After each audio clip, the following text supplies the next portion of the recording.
আচ্ছা, তাহলে আজকে আমরা ট্রান্সপোর্ট ফেনোমেনন থার্ড লেকচার, এটা বেসিক্যালি ভিসকোসিটিটা আজকে সম্ভবত শেষ হয়ে যাবে, মানে এটা ভিসকোসিটির লাস্ট লেকচার, এরকম ভাবে তুমি ব্যাপারটাকে দেখবে আর কি। আচ্ছা, আমরা এর আগের লেকচারগুলোতে কি করেছি একটুখানি কুইকলি বলে নিই।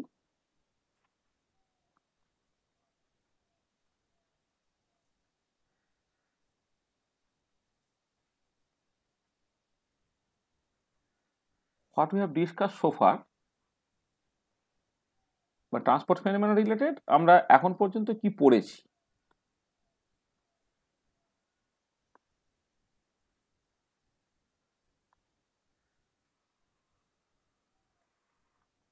সো ফার, আচ্ছা, আমরা প্রথমে আলোচনা করেছিলাম এটা একটা হচ্ছে জেনারেল, মানে এমনি ট্রান্সপোর্ট ফেনোমেনা তার কিছু বেসিক ফিচার আর কি, হ্যাঁ, বা জেনারেল ফিচার্স আর কি,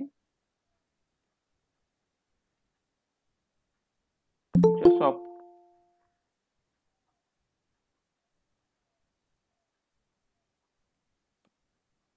ট্রান্সপোর্ট ফেনোমেনা।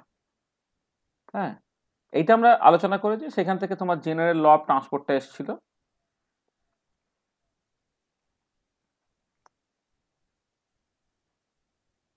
ট্রান্সপোর্ট এসেছিল, সেখানে কিছু আমি এক্সাম্পলস দিয়েছিলাম, এইগুলো আমরা প্রথমে আলোচনা করেছিলাম। তারপরে আমরা স্পেশালি কনসেন্ট্রেট করেছিলাম ভিসকোসিটি পার্টটার মধ্যে, যেটা আমরা আগের দিনে মূলত আলোচনা করেছি আর কি, মানে যে অনেকগুলো, মানে তো চারটে টাইপের ট্রান্সপোর্ট ফেনোমেনন মোটামুটি আমরা আলোচনা করি। একটা তোমার হিট ফ্লো, একটা চার্জ ফ্লো, একটা হচ্ছে মাস ফ্লো, আর একটা হচ্ছে ভলিউম ফ্লো। এই চারটের মধ্যে আমাদের কয়েকটা জিনিস পড়তে হবে আর কি। আমরা প্রথমে ভিসকোসিটিটাকে পড়ছি, তাহলে সেই ভিসকোসিটিতে চলে এসেছিলাম। আচ্ছা, ভিসকোসিটি আলোচনা করতে গিয়ে আমরা steady flow, streamline flow, turbulent flow বা স্ট্রিমলাইন মোশন বলতে পারো তুমি। Streamline motion, turbulent motion,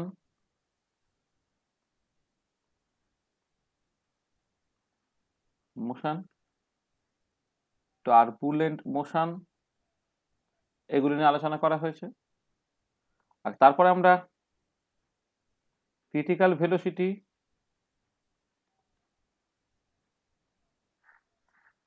Reynold number, Newton's law of viscosity, তার ইউনিট, ডাইমেনশন, এক্সেট্রা, এইগুলো নিয়ে আলোচনা করেছিলাম। আর তারপরে হচ্ছে তোমার ওই একটা ইনকম্প্রেসিবল ফ্লুইড, তার ফ্লো, সেই কনটেক্সটে পয়সোইলিস ইকুয়েশন, এইটা নিয়ে কথাবার্তা বলেছি। এবং সেখান থেকে তোমার determination of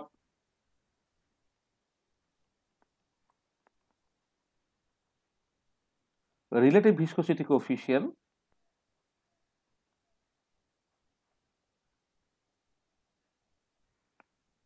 by Ostwald viscometer,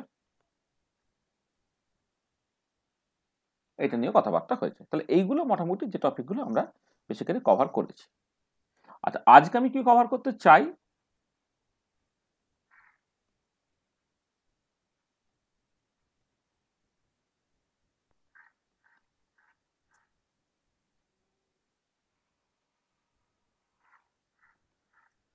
আচ্ছা এইখানে আমি মূলত প্রথমে যে জিনিসটা আলোচনা করব হচ্ছে তোমার একটা পার্টিকুলার ক্যাটাগরি আর কি, সেখান থেকে কতগুলো জিনিস পরপর করে বলতে হবে। টার্মিনাল ভেলোসিটি, সেখান থেকে সরি, স্টোকস ল, স্টক না, স্টোকস ল, আর সেইখান থেকে তুমি আরেকটা পাবে ডিটারমিনেশন অফ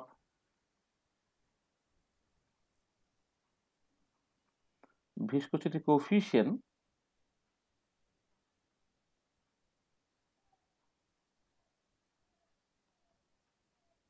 coefficient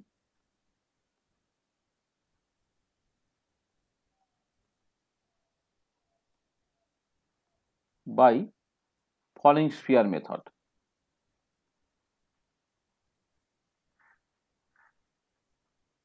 এটা নিয়ে আমি আলোচনা করব।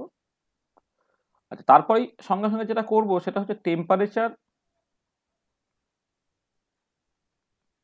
Dependence of viscosity of a liquid, এটা আলোচনা করব। তারপরে চলে আসবে তোমার ভিসকোসিটি অফ গ্যাস, তার সঙ্গে ইট রিলেশন উইথ মেনফি পাথ, এবং সেখান থেকে অটোমেটিক্যালি টেম্পারেচার ডিপেন্ডেন্সটা আসবে, মানে প্রেসার আর টেম্পারেচার ডিপেন্ডেন্স, টেম্পারেচার ডিপেন্ডেন্ট। এই কটা জিনিস নিয়ে আজকে আমাদের জাস্ট টোটাল আলোচনাটা হবে। আমরা চেষ্টা করবো এই পুরো জিনিসটাকে শেষ করে নিতে। হ্যাঁ, ঠিক আছে। এই হচ্ছে যে জিনিসটা আমরা আলোচনা করতে চাইছি। তাহলে কি কি আলোচনা করেছি অলরেডি, আর কোন জিনিসগুলো আমি এখন আলোচনা করতে চাইছি সেইটা নিয়ে জাস্ট একটু কথাবার্তা বলতে হবে আর কি। তাহলে শুরুটা করা যাক টার্মিনাল ভেলোসিটি এই রিলেটেড জিনিসপত্র দিয়ে।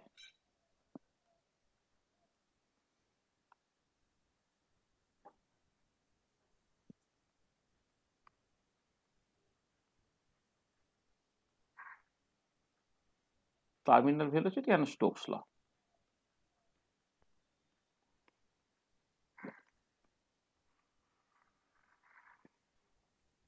আচ্ছা, টার্মিনাল ভেলোসিটি জিনিসটা কি দেখো, তুমি ধরো একটা একটা সিলিন্ড্রিক্যাল টাইপের তুমি একটা কন্টেনার নিয়েছো,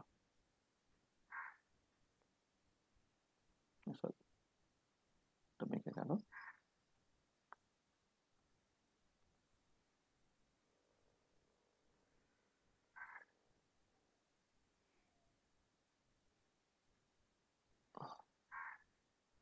এই টাইপের একটা ইউনিফর্ম সিলিন্ড্রিক্যাল কন্টেনার তুমি নিয়েছো। এটা আচ্ছা, এইটা ধরো তুমি ভর্তি করে দিয়েছো একটা ফ্লুইড দিয়ে, ধরো এসে জল দিয়ে তুমি এটাকে ভর্তি করে রেখেছো।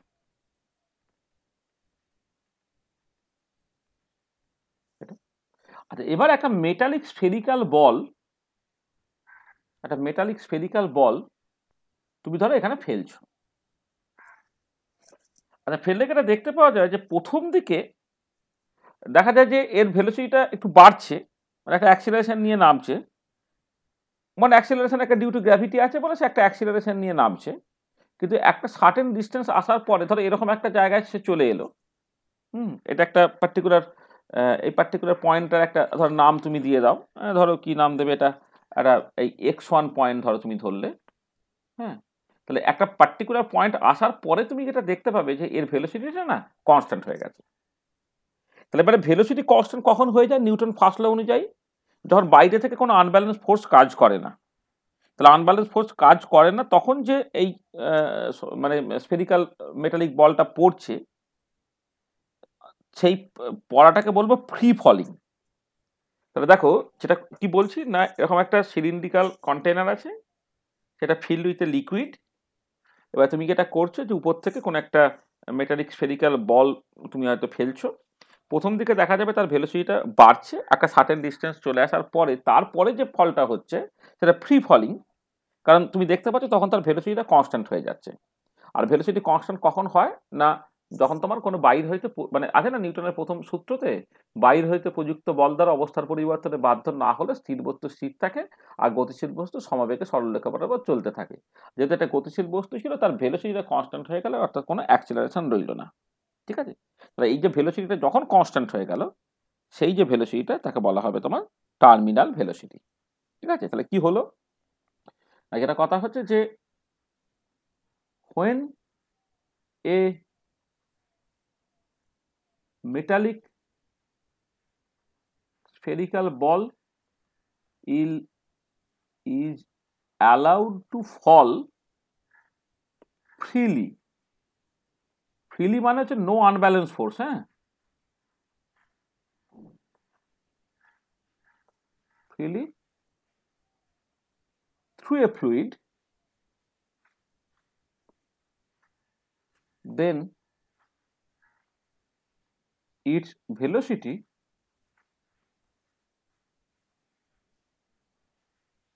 remains constant. This velocity is called the terminal velocity. এই ভেলোসিটিটাকে বলা টার্মিনাল ভেলোসিটি এবং এটা এক্সপ্রেস করা হয় হচ্ছে একটা ভি সাফিক্স টি দিয়ে। Critical velocity V suffix C দিয়ে ঠিক করা হয়, আর এটা হচ্ছে ভিটি।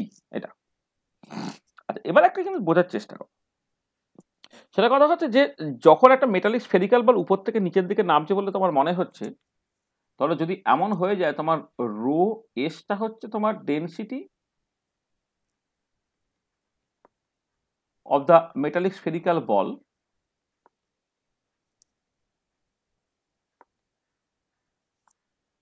আর রো এলটা হচ্ছে তোমার ডেনসিটি অফ দ্য লিকুইড, যেখানে ধরে নাও যে সলিডের ডেনসিটি গ্রেটার দেন এইটা। তাহলে এবারে দেখো যে এই মেটালিক স্ফেরিক্যাল বলটা যখন তোমার উপর থেকে নিচের দিকে নামছে, তুমি জাস্ট বোঝার চেষ্টা করো যে তার যে ওজনটা সে নিচের দিকে কাজ করবে। ওখানে ওজনটা কি হবে না, ডাউনওয়ার্ড ওজনটা এম ইন্টু জি। আর এমটা কি? এমটা হচ্ছে যদি তুমি ধরে নাও যে আরটা হচ্ছে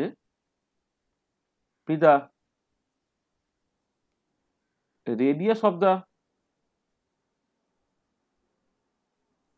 metallic spherical ball, তাহলে আরটা হচ্ছে radius of the metallic spherical ball. তাহলে তুমি খেয়াল করে দেখো যে এর যে ডাউনওয়ার্ড ফোর্স, যেটা ডাউনওয়ার্ড ফোর্সটা কি হবে? ডাউনওয়ার্ড ফোর্সটা হচ্ছে যে এর ওজন। আচ্ছা, ওজনটা কত হবে? তার ভলিউম হচ্ছে 4/3 পাই আর কিউব। যদি তুমি ভলিউম ধরে নাও, আচ্ছা এটাকে মানে এটাকে আর না করে আমি এ লিখছি, আরটা ভেরিয়েবল হিসেবে ব্যবহার করা হয়, তো ওই জন্য আমি এটাকে জাস্ট এ লিখি। ধরে নাও স্মল এটা হচ্ছে is the radius of the metallic spherical ball. তাহলে উপর থেকে যে নিচের দিকে নামছে তার জন্য একটা ডাউনওয়ার্ড ফোর্স কাটবে। ডাউনওয়ার্ড ফোর্সটা কি হচ্ছে? তার ওজনের সঙ্গে সমান এমজি। এটা কত হবে? 4/3 পাই এ কিউব হচ্ছে তার ভলিউম হলো, into density of the solid into G. মানে তার ভলিউমকে ডেনসিটি দিয়ে গুণ করলে মাস পেয়ে যাচ্ছে, ইন্টু জি, সেটা কি ডাউনওয়ার্ড ফোর্সটা। আচ্ছা ভাই, এই ডাউনওয়ার্ড ফোর্সটা ব্যালেন্স হবে কি করে? আচ্ছা, ব্যালেন্স হবে দেখো নিশ্চয়ই তুমি ওই হাইড্রোস্ট্যাটিক ফোর্স বা প্লবতা বল, যেটা আর্কিমিডিসের সূত্র থেকে আসে আর কি, সেটা দিয়ে। আচ্ছা, আর্কিমিডিসের সূত্র অনুযায়ী এই হাইড্রোস্ট্যাটিক ফোর্স বা মানে আপওয়ার্ড যে বাউন্সি, যেটা বয়েন্সি, যে বয়েন্সিটা কি হবে না, বয়েন্সিটা হচ্ছে তুমি জানো আর্কিমিডিসের যে প্রিন্সিপাল, সেটা বলে যে সে তার নিজের ভলিউমে সমান জলকে তো অপসারণ করেছে বা সমান লিকুইডকে তো অপসারণ করছে। তাহলে তার যে ওজনটা সেটা 4/3 পাই, এইটা হচ্ছে ভলিউম অফ লিকুইড ডিসপ্লেসড, তাকে গুণ করতে হবে তোমার লিকুইডের ডেনসিটি দিয়ে। তাকে যদি তুমি জি দিয়ে গুণ করে দাও, তাহলে এইটা হচ্ছে তোমার বেসিক্যালি আপওয়ার্ড ফোর্স। তাহলে এবার খেয়াল করে দেখো, কারো মাইক্রোফোন অন হয়ে গেছে, একটু বন্ধ করে দাও তো। আচ্ছা, যেটা হচ্ছে দেখো, হ্যাঁ ঠিক আছে, দেখো যেটা বলছি যে তোমার তার ওজনটা হচ্ছে ডাউনওয়ার্ড ফোর্স, আর প্লবতা বল বা বয়েন্সি যেটা, সেটা হচ্ছে তোমার আপওয়ার্ড ফোর্স। এবার খেয়াল করে দেখো যে যেহেতু এই পার্টিকুলার কেসে যেহেতু রো সলিডটা greater than rho liquid, then কি হবে? এফ ডাউনওয়ার্ড ফোর্স যেটা greater than F upward force হবে এটা। তাহলে তার মানে কি, there is an unbalance force,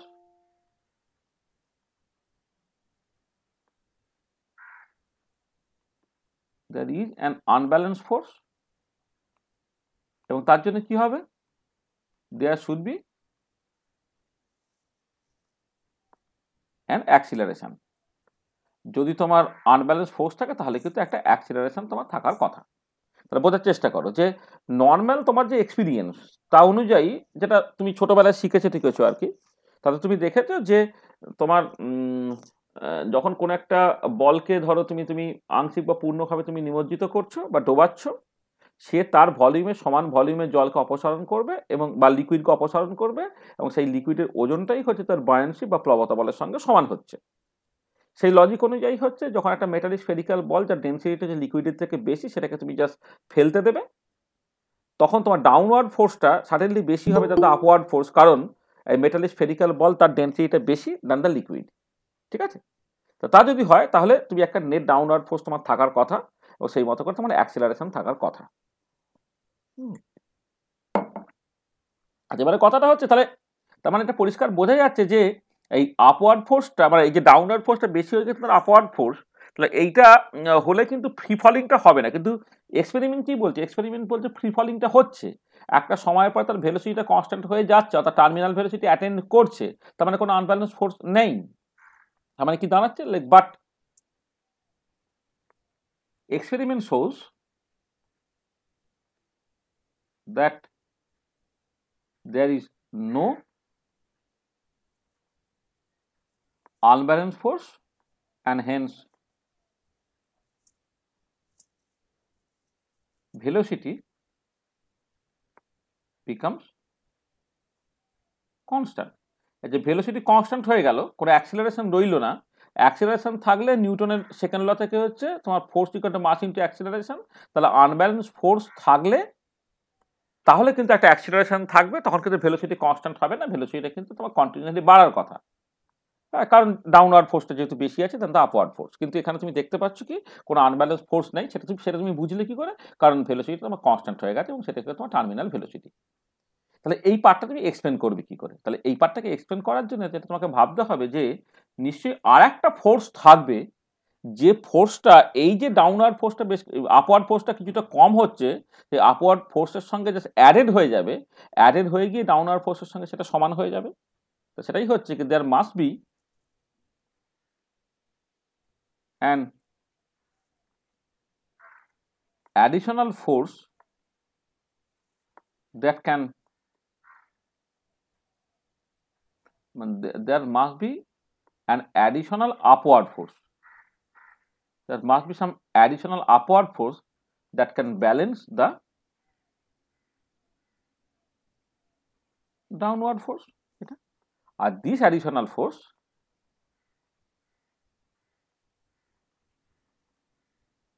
is the viscous force। এই যে অ্যাডিশনাল ফোর্স যেটা আসছে সেটাই তোমার আসছে হচ্ছে ভিসকোসিটি থেকে, বা সেটাই হচ্ছে তোমার ভিসকাস ফোর্স। তাহলে কি হচ্ছে না, তুমি এক্সপেরিমেন্ট তোমায় বলছে যে কোনো আনব্যালেন্স ফোর্স নাই, কারণ ভেলোসিটিটা কনস্ট্যান্ট হয়ে যাচ্ছে, টার্মিনাল ভেলোসিটি অ্যাটেন্ড করে যাচ্ছে। তার মানে এই যে আপওয়ার্ড ফোর্সটা কম হচ্ছে দ্যান দ্য ডাউনওয়ার্ড ফোর্স, এই আপওয়ার্ড ফোর্সের সঙ্গে সঙ্গে কিছু একটা অ্যাডিশনাল ফোর্স থাকবে। There must be an additional upward force that can balance the downward force. This additional force is the viscous force. তাহলে সেই অ্যাডিশনাল ফোর্সটাই হচ্ছে তোমার বেসিক্যালি ভিসকাস ফোর্স। আচ্ছা, এই যে ভিসকাস ফোর্সটা, সেই ভিসকাস ফোর্সটা তুমি কিভাবে বের করবে? সেই ভিসকাস ফোর্সটাই বের করতে হয় তোমার স্টোকস ল থেকে। তাহলে this viscous force can be obtained from the Stokes law।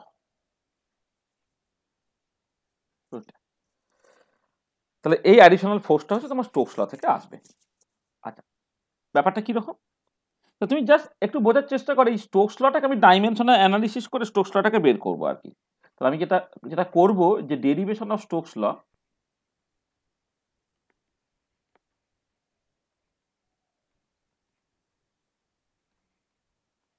from dimensional analysis।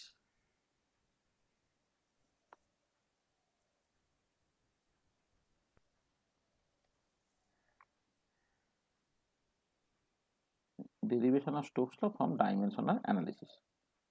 আচ্ছা, কেমন করে দেখো? আচ্ছা, তুমি জাস্ট ক্রিটিক্যাল ভেলোসিটিটা আমি ডাইমেনশনাল অ্যানালিসিস করে যেমন করে করেছি সেটাকে মাথায় রেখে দেখো। তাহলে প্রথম তুমি জাস্ট এইটুকু দেখো যে এই আপওয়ার্ড ভিসকাস ফোর্সটা কার কার উপরে নির্ভর করতে পারে। তাহলে জাস্ট আমি এইভাবে ভাবতে পারছি যে ভিসকাস ফোর্সটা মানে এটাকে, আচ্ছা আমি নালে আগে কথায় লিখি,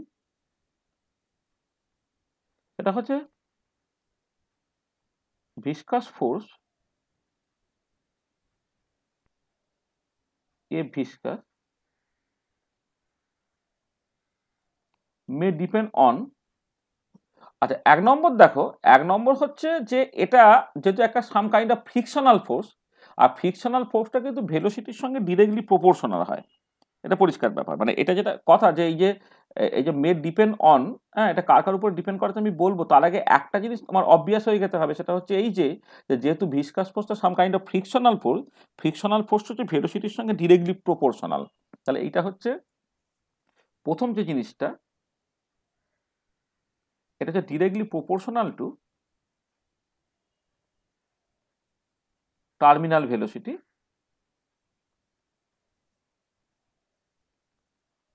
ভিটি। মানে এর তোমার আরবিট্রারি পাওয়ার কিছু ধরতে হবে না, এটা একদম মানে ভিটির সঙ্গে ডিরেক্টলি প্রপোর্শনাল, সেটা তো আছেই। এছাড়া কার কার উপর ডিপেন্ড করতে পারে? অবশ্যই হচ্ছে radius of the metallic spherical ball,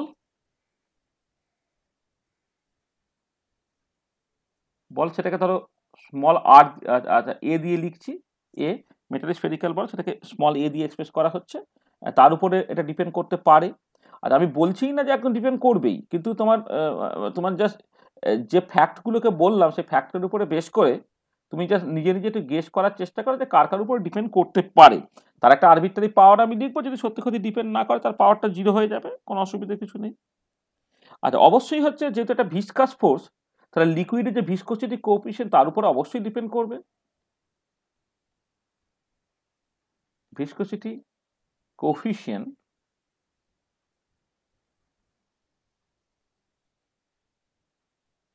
viscosity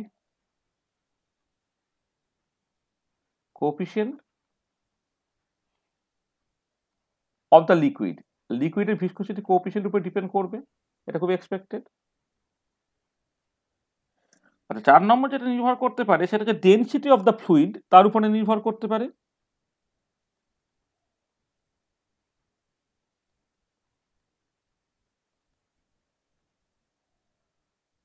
density of the fluid ধর রো, তার উপরে নির্ভর করতে পারে। তাহলে এই ধরনের ফ্যাক্টরগুলো যার উপরে এটা নির্ভর, মানে ভিসকাস ফোর্সটা তো দিচ্ছে কে? দিচ্ছে তো অবভিয়াসলি হচ্ছে তোমার লিকুইডটা, তাহলে লিকুইডের ডেনসিটি, লিকুইডের ভিসকোসিটি কোএফিসিয়েন্ট তাদের প্রপার্টির উপরে নির্ভর করবে। এবং ওভারঅল ভিসকাস ফোর্স অ্যাকচুয়ালি সে কতটা পাবে, বাধাটা কতটা পাবে, সেটা হচ্ছে অবভিয়াসলি হচ্ছে তোমার ওই যেটাকে বলে যে মেটালিক স্ফেরিক্যাল বলটা তুমি ফেলছো আর কি, তার সাইজ বা তার রেডিয়াসের উপরে ডিপেন্ড করবে। তাহলে এই জিনিসগুলোর উপরে ডিপেন্ড করতে পারে। এবার কেমন করে ডিপেন্ড করতে পারে, তাহলে আমরা লিখলাম, লেট আস রাইট। অর্থাৎ ডাইমেনশন অ্যানালিসিস নর্মালি যেভাবে করতে হয় আর কি, সেই মতো করে ভিসকাস ফোর্সটা এইটা তুমি ধরে নাও একটা তোমার প্রপোর্শনালিটি কনস্ট্যান্ট কে আছে, আচ্ছা ক্রিটিক্যাল টার্মিনাল ভেলোসিটি ভিটির সঙ্গে ডিরেক্টলি প্রপোর্শনাল, এই জন্য এর পাওয়ার আমি কিছু দিলাম না। তারপরে কার কার উপরে বলেছি না, তোমার প্রথম কথা যে রেডিয়াসের উপরে ডিপেন্ড করে বলেছি, তাহলে রেডিয়াস তার পাওয়ার ধরো এক্স এর উপরে ডিপেন্ড করছে, তোমার ভিসকোসিটি কোএফিসিয়েন্টের উপরে ডিপেন্ড করছে, তাহলে ইটা তার পাওয়ার ওয়াই এর উপর ডিপেন্ড করছে, আর ডেনসিটি রো তার পাওয়ার ধরো জেড এর সঙ্গে উপরে ডিপেন্ড করছে, যেখানে এক্স ওয়াই জেড তারা হচ্ছে কোফিসিয়েন্টস, মানে কোফিসিয়েন্ট নয়, মানে power exponents of A eta and rho. এই এক্স ওয়াই জেড এর ভ্যালু তুমি অ্যাকচুয়ালি বের করবে ফ্রম দ্য ডাইমেনশনাল অ্যানালিসিস। আর কে হচ্ছে একটা ডাইমেনশনলেস কনস্ট্যান্ট, কে হচ্ছে একটা dimensionless constant, constant whose value can be determined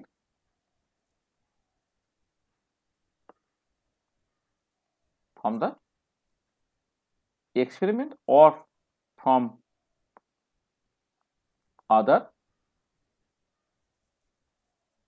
mathematical methods, এটা বের করতে হবে। আর তোমার X Y Z are the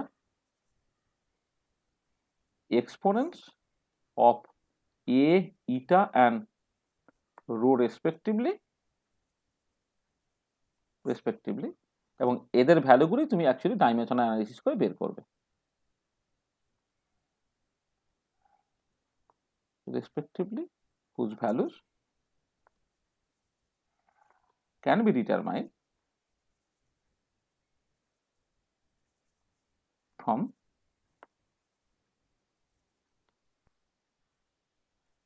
dimensional analysis. এটা আচ্ছা, এবার ডাইমেনশনাল অ্যানালিসিস দেখো, তোমার ভিসকাস ফোর্স, যেটা ফোর্স মানে হচ্ছে মাস ইন্টু অ্যাক্সিলারেশন, তাহলে M L T to the power -2 এটা হলো। আচ্ছা, কে একটা ইউনিটলেস নাম্বার, সেখানে সেটা নিয়ে মাথা ঘামিয়ে লাভ নেই। ভিটিটা হচ্ছে তোমার ভেলোসিটি রিপ্রেজেন্ট করে, এটা হচ্ছে length T to the power -1 এইটা।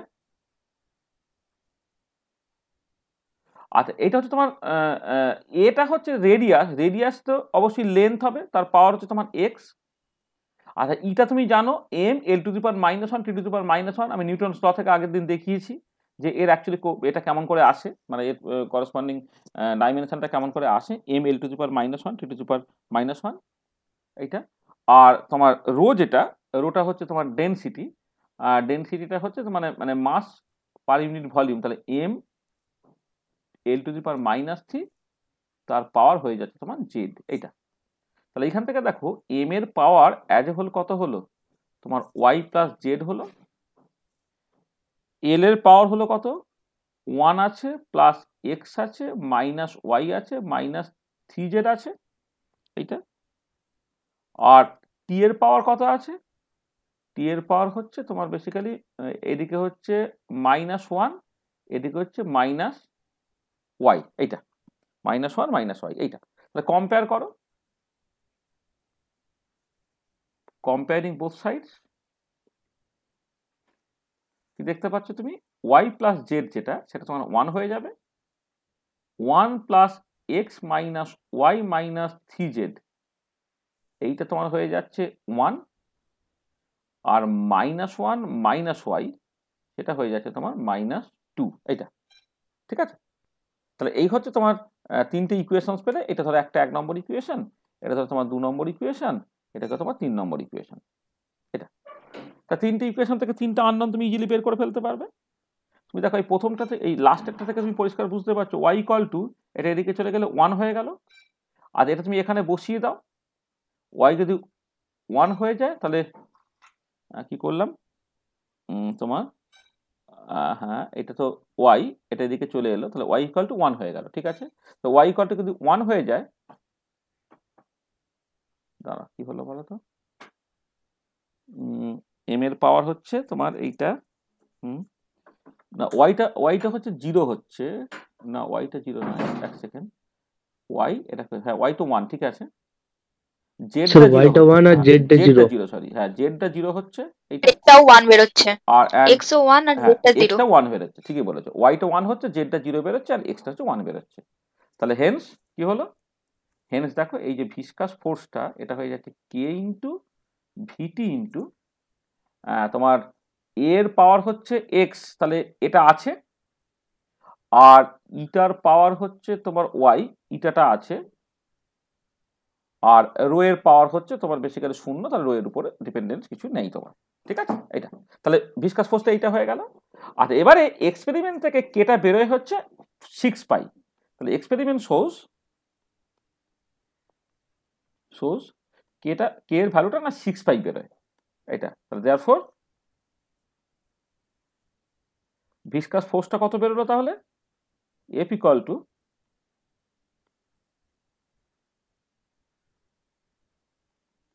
6 pi eta A into VT. আমি এইরকম ভাবে মনে থাকে বলে আমি আগে এইভাবে করে দিলাম, তাহলে ভিসকাস ফোর্সটা হয়ে গেলে 6 পাই ইটা এ ইন্টু ভিটি। তাহলে এই যে ইকুয়েশনটা, this is the Stokes law, this is the Stokes law. ঠিক আছে, তাহলে দেখো, তাহলে আমি কি করলাম না, ডাইমেনশনাল অ্যানালিসিস করে, আচ্ছা প্রথমে একটা বোঝার চেষ্টা করো, প্রথমে যেটা আমি করলাম সেটা হচ্ছে যে একটা অপোজিং ফোর্স বা আপওয়ার্ড ফোর্সের অস্তিত্ব দরকার আছে, সেটা আমি প্রথমে ফিল করলাম। কারণ যখন তোমার কোনো একটা মানে বেশি ডেনসিটির কোনো একটা মেটালিক স্ফেরিক্যাল বল তুমি একটা ফ্লুইড দিয়ে জাস্ট নামতে দেবে, তাহলে খুব স্বাভাবিক কারণে যদি তার ওজনটা ডাউনওয়ার্ড ফোর্স দেয় আর বয়েন্সিটা তোমার আপওয়ার্ড ফোর্স দেয়, তাহলে যেহেতু ডেনসিটিটা অফ দ্য মেটাল মানে সলিড সেটা হচ্ছে বেশি, তাহলে ডাউনওয়ার্ড ফোর্সটা বেশি হবে than the upward force, there should be an unbalance force, আর আনব্যালেন্স ফোর্সটা থাকলে there should be an acceleration, সেখানে ভেলোসিটিটা কখনই কিন্তু কনস্ট্যান্ট হয়ে যাওয়ার কথা নয়। কিন্তু যে কনস্ট্যান্ট হয়ে গেল এর বেসিক্যালি এটা কিসের ইন্ডিকেশন? এটা ইন্ডিকেশন যে কোনো আনব্যালেন্স ফোর্স নেই। তাহলে আনব্যালেন্স ফোর্স যদি না থাকে তাহলে এই আপওয়ার্ড ফোর্স যেটা বয়েন্সি থেকে আসছে তার সঙ্গে সঙ্গে আরেকটা অ্যাডিশনাল ফোর্স নিশ্চয়ই তোমার থাকতে হবে। সেই অ্যাডিশনাল ফোর্সটা কোথা থেকে আসবে না, সেটা যে ফ্লুইডের প্রপার্টি থেকে আসবে এবং সেই ফোর্সটাকে তোমার ভিসকাস ফোর্স, এবং সেই ভিসকাস ফোর্সটা তুমি জাস্ট এই স্টোকস ল থেকে বের করে ফেলতে পারলে এইটা। এবং তখন যেটা হবে, তখন তুমি দেখবে যে যে ধরো তুমি যদি টার্মিনাল ভেলোসিটিটাকে তুমি জাস্ট প্লট করার চেষ্টা করো, মানে আমি ভেলোসিটিটাকে প্লট করার চেষ্টা করছি, তাহলে ভেলোসিটি অফ দ্য ওই ফলিং মেটালিক স্ফিয়ার আর কি এইটা, সেইটাকে যদি তুমি টাইমের রেসপেক্টে প্লট করো বা ডিস্টেন্সের রেসপেক্টে প্লট করো, যা খুশি আর কি এইটা, তুমি এটা দেখতে পাবে যে প্রথম দিকে ভেলোসিটিটা কিন্তু বেড়ে একটা সময়ের পরে তারা কিন্তু কনস্ট্যান্ট হয়ে যায়। একটা সময়ের পরে সে কিন্তু বেসিক্যালি তোমার কনস্ট্যান্ট হয়ে যাচ্ছে আর কি এইটা। এটা এটা এটা তুমি দেখো, এটা টাইম দিয়েও করতে পারো অথবা আরেক রকম ভাবে করতে পারো, মানে টাইম অর ডিস্টেন্স। ডিস্টেন্সটা কি না, আমি যেটা এই ছবি থেকে এটা বলেছিলাম প্রথমে, খেয়াল করো যে যে একটা সার্টেন ডিস্টেন্স পর্যন্ত সে একটা উইথ অ্যাক্সিলারেশন নামলো, তারপরে একটা সময়ের পরে দেখা যাচ্ছে যে এরকম একটা পার্টিকুলার লেয়ার আছে, এই লেয়ারের পরে তুমি দেখতে পাচ্ছ যে ভেলোসিটিটা কনস্ট্যান্ট হয়ে যাচ্ছে এটা। তাহলে তুমি জাস্ট ডিস্টেন্স যদি এইখান থেকে তুমি ডিস্টেন্সটাকে জিরো ভাবো, এসছে এখানে যদি ডিস্টেন্সটা জিরো ভাবো, তাহলে এদিক থেকে তোমার ডিস্টেন্সটা বাড়ছে এইভাবে যদি তুমি ভাবো আর কি। হ্যাঁ, তাহলে ডিস্টেন্সটা বেড়ে বেড়ে একটা সার্টেন টাইমের পর সার্টেন ডিস্টেন্স চলে আসার পরে হচ্ছে তার ভেলোসিটিটা কনস্ট্যান্ট হয়ে যাচ্ছে, এবং এই যে ভেলোসিটিটা কনস্ট্যান্ট চলে এলো, এই ভেলোসিটিটাই তোমার বেসিক্যালি হচ্ছে টার্মিনাল ভেলোসিটি হয়ে যাচ্ছে এটা। আচ্ছা, তাহলে এবারে কি হলো? স্যার, হ্যাঁ বলো বলো। স্যার এখানে ভেলোসিটি যেটা প্লট করা হয়েছে মানে ওটা কিসের ভেলোসিটি, মানে ওই যে মানে যে স্ফেরিক্যাল বলটা যে point দিয়ে নামছে, ওটা। হ্যাঁ ভিটা হচ্ছে ভেলোসিটি অফ ও the metallic spherical ball. Velocity of the, ওই যে মেটালিক স্ফেরিক্যাল বলটা নামছে না, তার velocity, velocity of the metallic spherical ball. হ্যাঁ স্যার, ঠিক আছে। হুম, সেই ভেলোসিটিটা প্রথম দিকে বাড়বে, তারপরে যখন তার প্লবতা বলটা প্রপারলি কাজ করতে আরম্ভ করবে তখন হচ্ছে তার ভেলোসিটিটা কনস্ট্যান্ট হয়ে যাবে, এবং যে ভ্যালুতে কনস্ট্যান্ট হয়ে যাচ্ছে সেই ভেলোসিটিটাই হচ্ছে তোমার বেসিক্যালি টার্মিনাল ভেলোসিটি এটা। তা ঠিক আছে জিনিসটা তো এখন পর্যন্ত? Yes, sir. আচ্ছা, এবারে এবারে তুমি এই জাস্ট এইটাকে কাজে লাগিয়ে তুমি কিভাবে ভিসকোসিটি কোএফিসিয়েন্ট বের করতে পারছো দেখো। তাহলে নেক্সট আমি যে কাজটাকে করছি, যে determination of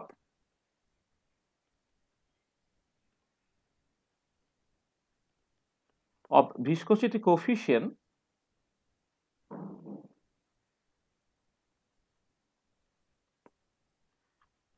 of a fluid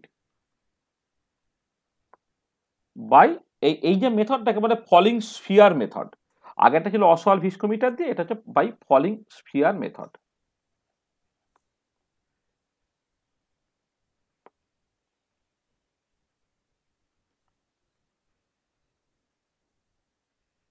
determination of viscosity coefficient of a fluid by falling sphere method.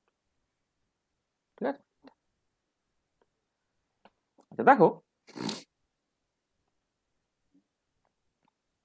যে এই যে ফলিং স্ফিয়ার মেথডে যেটা তোমার অ্যাকচুয়ালি করতে হচ্ছে জিনিসটা হচ্ছে এরকম, যে আমি ছবিটা আর একবার একটুখানি আঁকি, মানে ওখানে আছে ছবিটা যদিও, ওই ছবিটাই অ্যাকচুয়ালি আর একবার আঁকবো। ধরে নাও তোমার এই হচ্ছে একটা একটা ইউনিফর্ম সিলিন্ড্রিকাল কন্টেনার তুমি নিয়েছো, আর এটা filled with a liquid,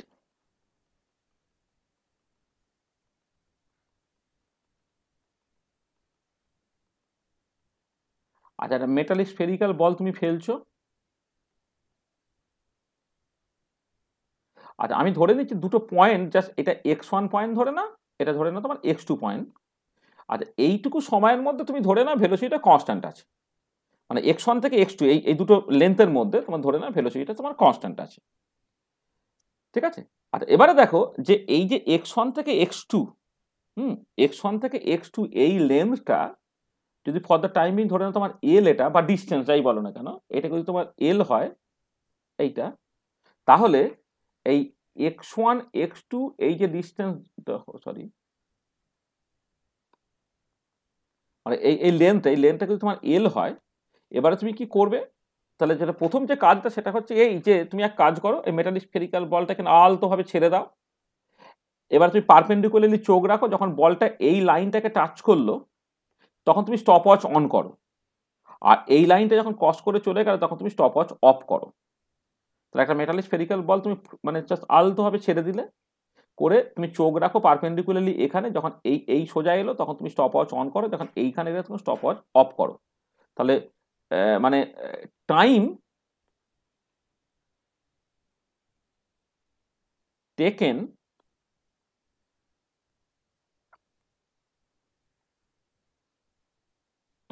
sorry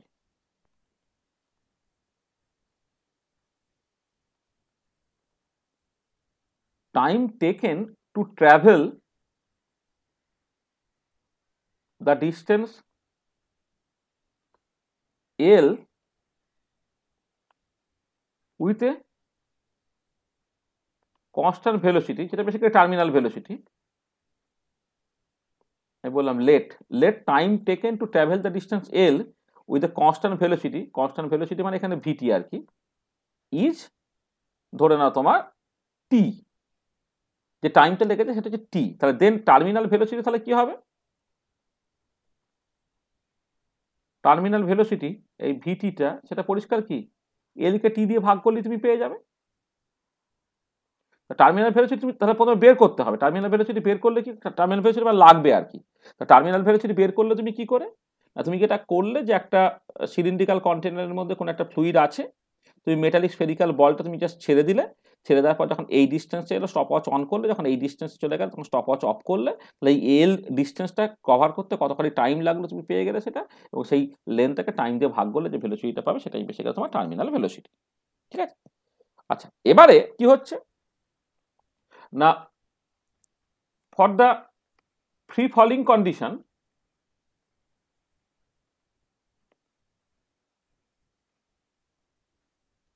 there will be no unbalanced force, there is no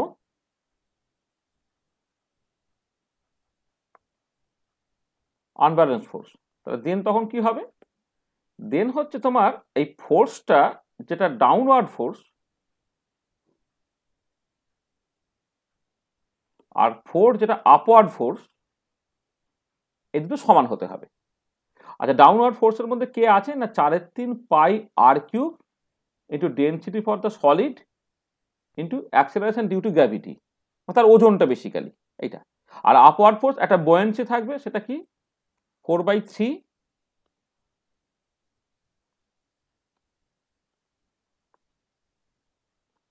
pi R cube density for the liquid into G, এটা হচ্ছে আপওয়ার্ড বয়েন্সিটা এলো, প্লাস হচ্ছে তোমার ভিসকাস ফোর্সটা চলে এলো।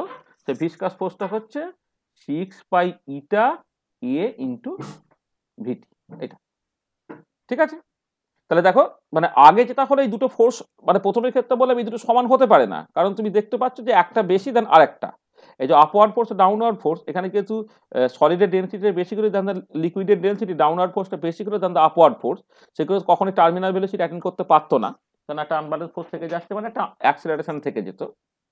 তাহলে তোমার যেটা দাঁড়াচ্ছে সেটা হচ্ছে এই কি স্যার 8টা এ হবে, কোনটা 8টাই হবে বলো তো? হ্যাঁ 8টাই এই হবে। 4/3 পাই হ্যাঁ হ্যাঁ হ্যাঁ হ্যাঁ, এই সবগুলি হচ্ছে তোমার এ হবে। 6 পাই এ কিউব এইটা। ঠিক আছে? তাহলে এবার এখান থেকে দেখো, তাহলে তুমি 6 পাই ইটা এ ইন্টু ভিটিটাকে একদিকে করে নাও, তাহলে এদিকে কি দাঁড়াচ্ছে, দাঁড়াচ্ছে হচ্ছে 4/3 pi A cube rho for the solid rho for the liquid into G, এটা হলো। আচ্ছা, এইখান থেকে তুমি জাস্ট আমার দরকার ইটাটাকে তুমি বের করবে। আচ্ছা, 6টা এখানে ভাগ হয়ে গেলে তোমার এটা 2/9 হয়ে গেল, এইটা মানে 6টা এখানে ভাগ হয়ে গেল, তাহলে তোমার এবারে 6 আর 4 কেটে গিয়ে এখানে 2 রয়ে, এখানে 3 রয়ে, 2/9 হয়ে যাচ্ছে। আচ্ছা, পাই পাই কেটে তোমার বাদ চলে গেল।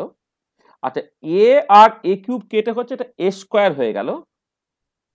এখানে পড়ে আছে রো এস রো এল, এইটা একটা জি পড়ে আছে, আর নিচে তোমার আর কি পড়ে আছে, নিচে দেখো ভিটিটা জাস্ট পড়ে আছে, ভিটিটা পড়ে আছে। তাহলে দেখো যে এই ইকুয়েশন থেকে তুমি একটা ভিসকোসিটি কোএফিসিয়েন্টের এক্সপ্রেশন পেয়ে যাচ্ছ, তাহলে এইটা হচ্ছে this is the working formula for the determination of viscosity coefficient.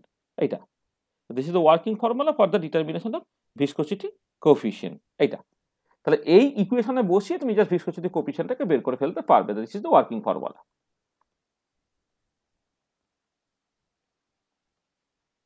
Working formula. তা তোমাকে যেটা করতে হবে সেটা হচ্ছে যে তোমার ওই ডেনসিটিগুলোকে মাপতে হবে for the solid and the liquid. এই দুটো কাজ তোমাকে করতে হবে। আর radius of the metallic spherical ball সেটা তোমাকে মাপতে হবে। আর টার্মিনাল ভেলোসিটিটা কেমন করে মাপবে তুমি জাস্ট পেয়ে গেলে। আচ্ছা, এই একটা ছোট্ট মেটালিক স্ফেরিক্যাল বল তার রেডিয়াস মাপার তোমার আমাদের তো ফিজিক্সে প্র্যাকটিক্যাল করতাম, একটা ট্রাভেলিং মাইক্রোস্কোপ দিয়ে খুব ছোট্ট তারের রেডিয়াস বা ছোট্ট বলের রেডিয়াস জাস্ট মাপা যেত। সেটা মাপতে পারলে ভালো, তুমি জাস্ট মাপবে। নাহলে আর একটা রাস্তা আছে, যদি ইউনিফর্মলি বানানো যদি কিছু মেটালিক স্ফেরিক্যাল বল থাকে, তাহলে সেই ছোটবেলায় যে রাস্তাটাকে করছে আর কি, তুমি একটা জাস্ট মেজারিং সিলিন্ডার টাইপের কিছু একটা নাও, হ্যাঁ, মানে খুব ভীষণ ক্যালিব্রেটেড মেজারিং সিলিন্ডার। এবারে একটা বল করে তার ভলিউমটা খুব বেশি বাড়বে না, তুমি করো ওরকম ধরলে এসে 50টা বল বা 20টা বল বা 100টা বল তুমি জাস্ট ফেললে, টোটাল ভলিউম কতটা বাড়ছে দেখে নাও, করে সেইটাকে তুমি জাস্ট এ দিয়ে ভাগ করে দাও, মানে টোটাল কতগুলো বল ফেলেছে সেটা দিয়ে ভাগ করে দাও, তাহলে একটা মেটালিক স্ফেরিক্যাল বল তার জাস্ট ভলিউমটা তুমি পেয়ে গেলে এবং সেখান থেকে তার রেডিয়াসটাকে বের করে নেবে। তাহলে অনেকগুলো রাস্তা আছে যা দিয়ে তুমি রেডিয়াস বের করে ফেলতে পারো। আর ডেনসিটি বের করার তো ব্যাপার আছে, তুমি তো জাস্ট জলের ডেনসিটি তো মানে মানে এটাকে আসলে একটু অন্যরকমভাবে ম্যানেজও করতে পারো। তুমি হয়তো হতে পারো rho S by rho L করে তুমি স্পেসিফিক গ্র্যাভিটি দিয়েও জাস্ট ম্যানেজ করতে পারো। যাকে ডেনসিটি মাপার জাস্ট অনেক রাস্তা আছে, সেটা তুমি করতে পারবে। হ্যাঁ, করে তুমি জাস্ট যেটা পেয়ে যাবে যে তোমার এই এটা মানে তোমার কি বলে ভিসকোসিটি কোএফিসিয়েন্টটা তুমি জাস্ট এই এক্সপ্রেশন থেকে বের করে ফেলতে পারবে। তাহলে এই ফর্মুলাটার উপরে বেস করে কিন্তু প্রচুর নিউমেরিক্যাল প্রবলেম তোমার আসে আর কি। হ্যাঁ, এগুলো তোমাকে একটু করতে হবে। তাহলে যে এই যে মানে এই দুটো জায়গা খুব ইম্পর্টেন্ট, মানে এক হচ্ছে টার্মিনাল ভেলোসিটি কি, 1 নম্বর। 2 নম্বর হচ্ছে মানে স্টোকস লটা কি এবং কিভাবে ডাইমেনশনাল অ্যানালিসিস করে তুমি জাস্ট ভিসকোসিটি ভিসকাস ফোর্সের এক্সপ্রেশন বের করলে, সে একটা জায়গা দরকার। আর একটা তো ভীষণ ভীষণ ইম্পর্টেন্ট, সেটা হচ্ছে যে তুমি ওই এই যে এই ফর্মুলাটাকে ইউজ করে তুমি ভিসকোসিটি কোএফিসিয়েন্টটা কেমন করে বের করবে, বা determination of viscosity coefficient by falling sphere method আর কি, সেই ফর্মুলাটা মনে রাখা দরকার আর এটা। ঠিক আছে। আচ্ছা, এইখানে একটা জাস্ট অ্যাডিশনাল জিনিস একটুখানি বলে নিই। দেখবে এরকম একটা কোশ্চেন বিভিন্ন ইন্টারভিউতে ধরা হয় আর কি, যে আমরা যেমন এখানে একটা মেটালিক স্ফেরিক্যাল বল একটা লিকুইডের ভেতর দিয়ে পড়ছে যেমন দেখছি, ঠিক একই রকম সিচুয়েশন হতে পারে যে ধরো তুমি একটা বাবল তৈরি করে দিয়েছো। মানে জিনিসটা হচ্ছে কিরকম, একটা মেটালিক স্ফেরিক্যাল বল, তার ডেনসিটি বেশি বলে সে উপর থেকে নিচের দিকে নামছে। আচ্ছা, তার বদলে ধরো একটা হলো যে একটা জল একটা আছে, পুকুর বা নদী, সেখানে তোমার জল আছে, তার অনেক ভেতরের দিকে একটা বাবল তৈরি হয়েছে। এবার বাবেলটা সে বেসিক্যালি নিচ থেকে উপরের দিকে উঠছে, তো না এখানে একটা বাবল তৈরি হয়েছে। লিকুইড ছিল, ফ্লুইড। আগের ক্ষেত্রে যেমন মেটালিক স্ফেরিক্যাল বলটা উপর থেকে নিচের দিকে নামছিল, এখন কি হবে, এই বাবেলটা নিচ থেকে উপরের দিকে যাবে। আচ্ছা, ভিসকাস ফোর্স হচ্ছে একটা অপোজিং ফোর্স। তাহলে ভিসকাস ফোর্স মানে এটা যদি এয়ার বাবল হয়, ধরো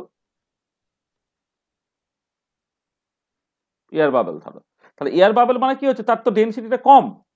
তার মানে তুমি দেখো যে এই পার্টিকুলার কেসে যার মানে এই বাবেলটা কেন নিচের দিকে উপরে উঠছে, কারণ এর ক্ষেত্রে যে আপওয়ার্ড ফোর্স, যেটা সেই আপওয়ার্ড ফোর্সটা বেশি হয়ে যাচ্ছিল দেন দ্য ডাউনওয়ার্ড ফোর্স, তার জন্য। তাহলে আপওয়ার্ড ফোর্স যদি বেশি হয়ে গেছে, তার ডাউন ফোর্স মানে আমি যেটা আগে বলছিলাম যে ওজনটা যেটা ভিসকাস ওজনটা যেটা হচ্ছে বয়ন্সিকে এক্সিড করছিল, এখন উল্টোটা বয়ন্সিটা তার ওজনটাকে এক্সিড করছে। তাহলে এই পার্টিকুলার কেসে তোমার আপওয়ার্ড ফোর্স যেটা,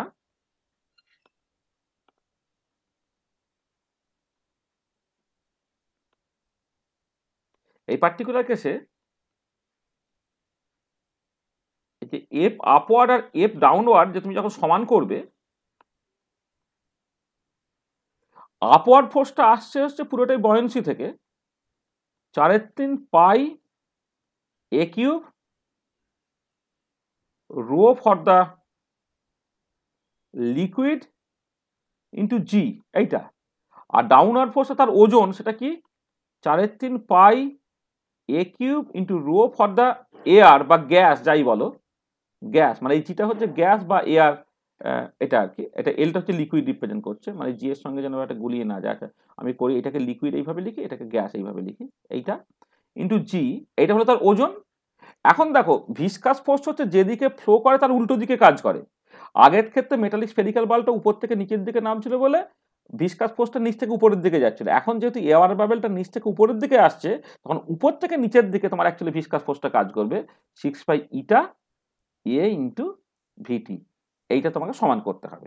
ঠিক আছে, সেইখান থেকে যখন ভিসকোসিটি কোএফিসিয়েন্ট তুমি বের করবে, তখন বেরোবে এটা হচ্ছে 2/9 A square rho for the liquid minus rho for the gas into G by হচ্ছে তোমার ভিটি। তাহলে দেখো তফাৎটা কি, আগেরটায় হচ্ছে বলটা উপর থেকে নিচের দিকে নামছে কারণ বলের ডেনসিটিটা বেশি ছিল, আর এক্ষেত্রে এয়ার বাবেলটা হচ্ছে তোমার নিচ থেকে উপরের দিকে উঠছে। ঠিক আছে, এটা তোমার মাথায় রাখতে হবে। তাহলে তাহলে এই যে মানে আমি যে এই টার্মিনাল ভেলোসিটি, স্টোকস ল, সেখান থেকে তোমার ফলিং স্ফিয়ার মেথডে ভিসকোসিটি ডিটারমাইন করছি, তার নিউমেরিক্যাল প্রবলেমে যদি এরকম দিয়ে দেয় একটা মেটালিক স্ফেরিক্যাল বল একটা লিকুইডের মধ্যে দিয়ে ফ্লো করছে, তার বদলে লিকুইডের মধ্যে দিয়ে মুভ করছে, তার বদলে একটা এয়ার বাবল জাস্ট জলের কোনো একটা গভীরে তৈরি হয়েছে, সেই এয়ার বাবলটা নিচ থেকে উপরের দিকে চলছে আর কি।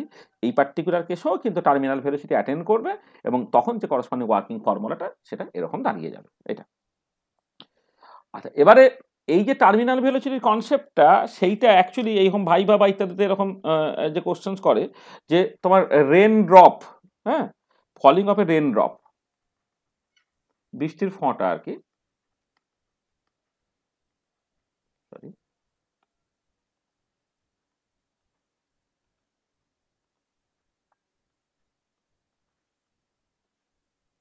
Falling of a raindrop, এই পার্টিকুলার কেসেও কিন্তু টার্মিনাল ভেলোসিটি অ্যাটেন্ড করে।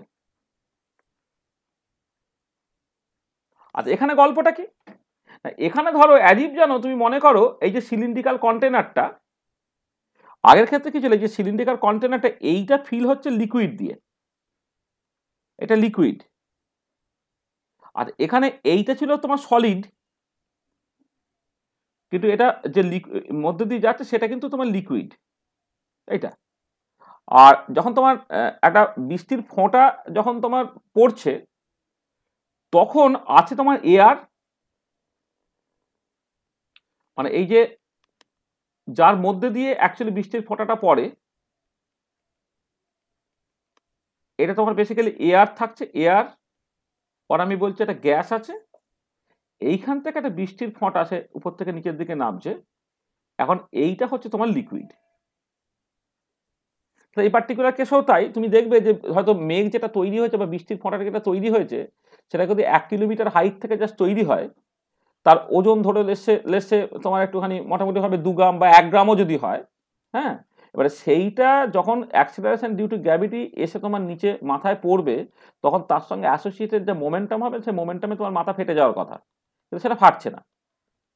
তার কারণটা হচ্ছে যে ওই এয়ারের সংস্পর্শে যখনই চলে এলো না, তার ভেলোসিটিটা কনস্ট্যান্ট হয়ে যাচ্ছে, সে তার আর অ্যাক্সিলারেশন নিয়ে সে অ্যাকচুয়ালি হচ্ছে তার ভেলোসিটিটা কন্টিনিউয়ালি বেড়ে গিয়ে একটা বিশাল বেশি ভেলোসিটিতে কিন্তু পৌঁছাতে পারছে না। তাহলে এই পার্টিকুলার কেসে যেটা ইম্পর্টেন্ট পয়েন্ট, যে তোমার এই যে ডাউনওয়ার্ড ফোর্সটা, সেইটাকে তোমার আপওয়ার্ড ফোর্সের সঙ্গে সমান হবে।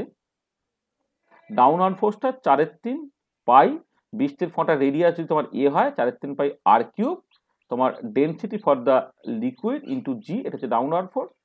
আপওয়ার্ড ফোর্সটা হবে 4/3 পাই এ কিউব, এখন ডেনসিটি ফর দ্য এয়ার বা density for the gas into G, এটা হলো তোমার বয়েন্সিটা, কারণ এখানে বাউন্সিটা দিচ্ছে হচ্ছে এয়ার, তার সঙ্গে তোমার থাকতে হবে 6 এ ইন্টু ভিটি। তো এইখান থেকে তুমি যদি ইটাটাকে বের করতে চাও, তাহলে আবার সেই 2/9 A square rho for the liquid minus rho for the air G divided by হচ্ছে তোমার টার্মিনাল ভেলোসিটি ভিটি, এটা এটা ঠিক আছে। তাহলে দেখো মানে একটা হচ্ছে মানে এইটা আর আগেরটা, এই দুটোর মধ্যে ডিফারেন্সটা কি দেখো, যে এই পার্টিকুলার কেসে হচ্ছে এয়ার বাবল সে লিকুইডের মধ্যে দিয়ে ফ্লো করছে, মানে মিডিয়ামটা হচ্ছে লিকুইড, আর এই পরেরটার ক্ষেত্রে হচ্ছে মিডিয়ামটা হচ্ছে গ্যাস, মানে একটা এয়ার বাবল নিচে তৈরি হলো সেই লিকুইডের ভেতর দিয়ে উপরে যাচ্ছে, আর একটা হচ্ছে লিকুইড সেই এয়ারের ভেতর দিয়ে বা গ্যাসের ভেতর দিয়ে হচ্ছে নিচে নামছে। দুটোর ক্ষেত্রে ইটার এক্সপ্রেশন তোমার একই বেরোচ্ছে, কিন্তু তুমি জাস্ট খেয়াল করো যে আমি অ্যাকচুয়ালি ওই ভিসকাস ফোর্সটা কোনটার থেকে কখন অ্যাড করবো। মানে এই পার্টিকুলার কেসে তোমার আপওয়ার্ড ফোর্সটা বেশি বলে ডাউনওয়ার্ড ফোর্সের সঙ্গে ভিসকাস ফোর্স যোগ হচ্ছে, আর এই পার্টিকুলার কেসে হচ্ছে আপওয়ার্ড ফোর্সটা কম বলে হচ্ছে তোমার আপওয়ার্ড ফোর্সের সাথে হচ্ছে তোমার এই ভিসকাস ফোর্সটা যোগ হচ্ছে। তার মানে সবসময় যেদিকে মুভ করবে তার উল্টো দিকে, মানে একটা ভিসকাস ফোর্স একটা some kind of frictional force টাইপের, যে সে সবসময় বাধা দেবে, যেদিকে মুভ করবে তার উল্টো দিকে জাস্ট কাজ করবে। ঠিক আছে, তাহলে বোঝা গেল এই যে জায়গাটি নিয়ে আমরা আলোচনা করছিলাম, ব্যাপারটা পরিষ্কার তো? হ্যাঁ স্যার। হ্যাঁ স্যার। আচ্ছা, তাহলে এর উপরে বেশ করে খুব সহজ সহজ তোমায় প্রবলেম দেয়। আমি একটা নিউমেরিক্যাল প্রবলেম বলছি, এই প্রবলেমটা একটু বাড়িতে কষে নেবে।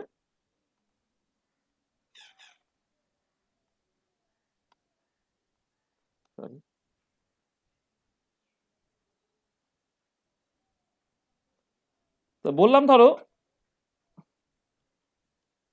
এ still ball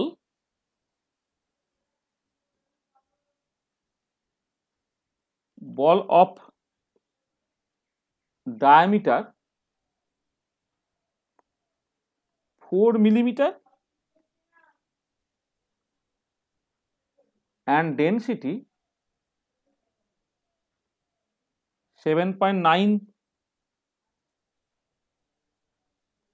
gram per centimeter cube requires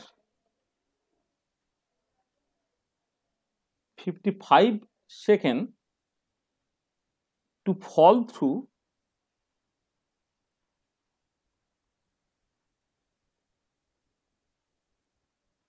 a distance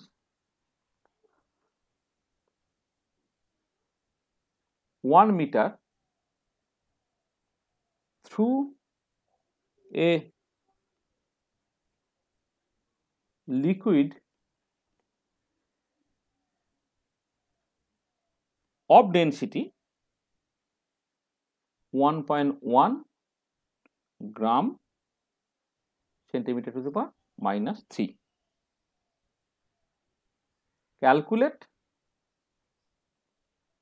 the viscosity of the liquid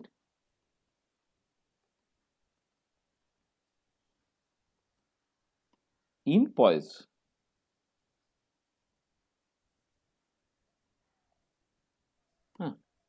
poise, এটা ইয়ারে বিভিন্ন জায়গায় পড়েছে। হ্যাঁ, তাহলে দেখো, তাহলে এইখানে জিনিসটা কিরকম, যে আমি একদম ফর্মুলায় ডিরেক্টলি ফেলে অঙ্কটা করার মতো সিচুয়েশন জাস্ট তৈরি করে দিয়েছি। তাহলে এই পার্টিকুলার কেসে দেখো, তুমি যখন প্রবলেমটাকে করতে চাইবে, তুমি জাস্ট এই যে ফর্মুলাটা, মানে ভিসকোসিটি মানে হচ্ছে ভিসকোসিটি কোএফিসিয়েন্ট বের করা। ভিসকোসিটি কোএফিসিয়েন্টের ফর্মুলাটা কি আছে না, 2/9 a square rho for the solid rho for the liquid G divided by তোমার টার্মিনাল ভেলোসিটি। তা দেখো এখানে কি কি দেওয়া আছে একটু খেয়াল করে দেখো। রেডিয়াস সেটা তোমার বলে দেওয়া আছে, মানে ডায়ামিটারটা বলে দেওয়া আছে হচ্ছে 4 মিলিমিটার, রেডিয়াসটা হচ্ছে 2 মিলিমিটার, এটা বলে দেওয়া আছে। আচ্ছা, আর কি লাগবে তোমার, ডেনসিটি অফ সলিড সেটা বলে দেওয়া আছে 7.9 gram centimetre to power minus 3। আচ্ছা, এটাকে তুমি চাইলে 0.2 সেন্টিমিটার করে নিতে পারো, মানে 0.2 মিলিমিটার মানে হচ্ছে 0.2 সেন্টিমিটার, এটা করে নিতে পারো। আচ্ছা, রো ফর দ্য লিকুইড সেটা তোমার বলে দেওয়া আছে 1.1 gram centimetre to power minus 3।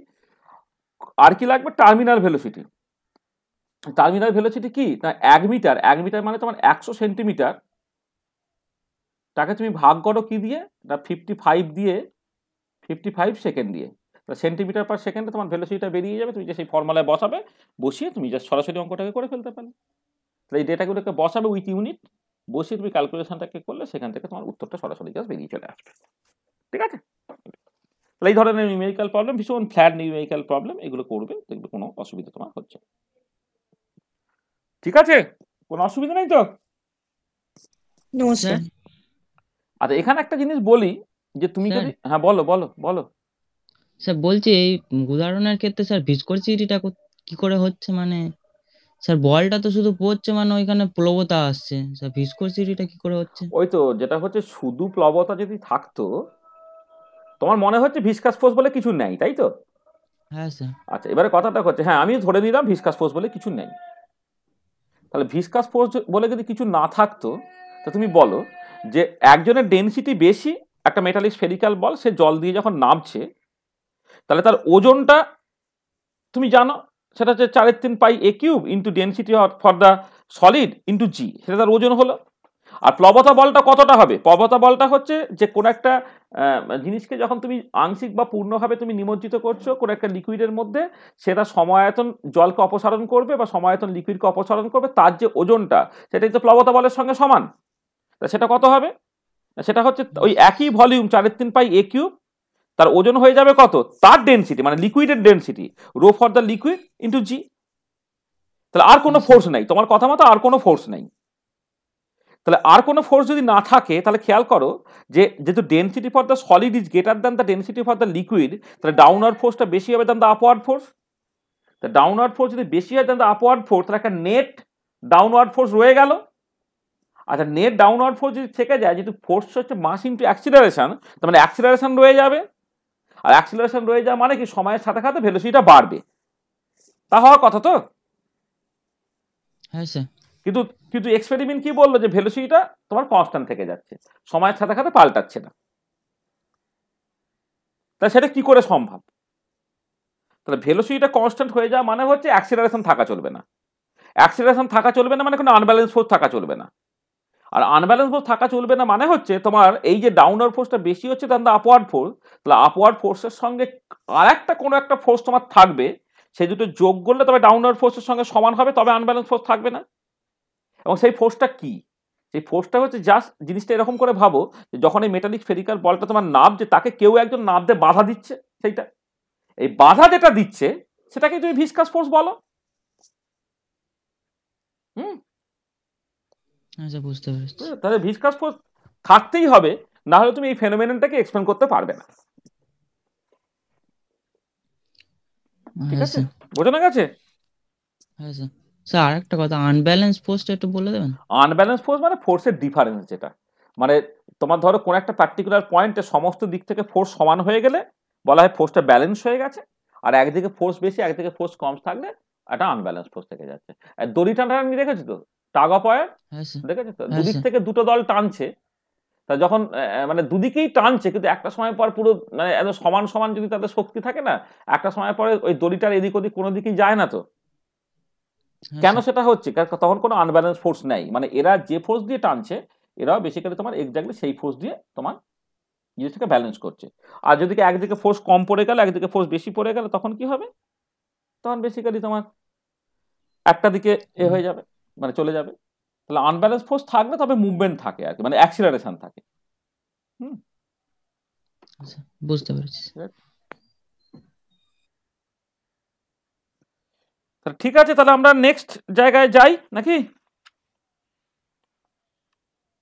হ্যাঁ স্যার। আচ্ছা, তাহলে নেক্সট যে জিনিসটা আমরা পড়বো বলেছিলাম, সেটা হচ্ছে তোমার temperature dependence of viscosity coefficient of a liquid. সেইটা নিয়ে আমাদের এবার একটুখানি আলোচনা করতে হবে।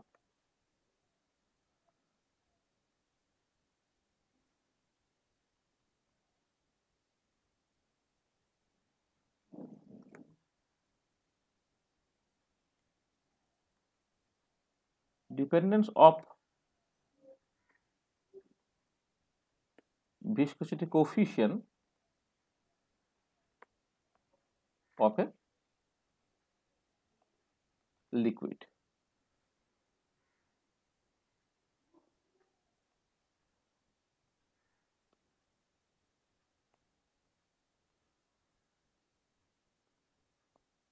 Temperature dependence of viscosity coefficient of a liquid. আচ্ছা দেখ, আচ্ছা এইটাকে বোঝার জন্য প্রথমে আমি একটা টার্ম ডিফাইন করে নিই, সেটা বলে ফ্লুইডিটি।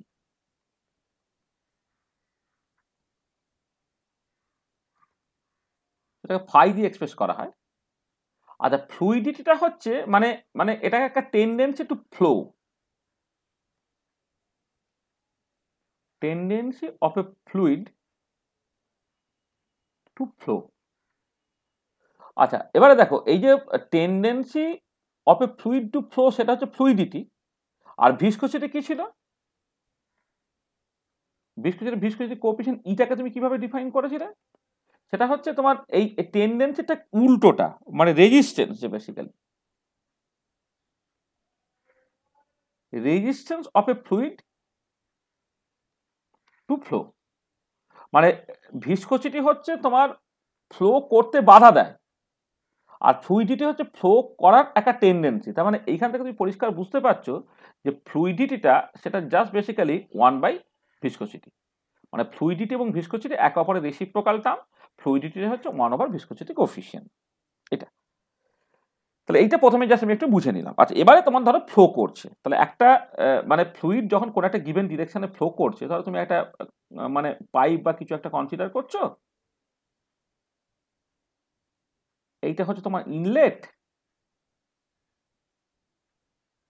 এটা হচ্ছে আউটলেট, এদিক থেকে এদিকে ধরে না ফ্লোটা হচ্ছে,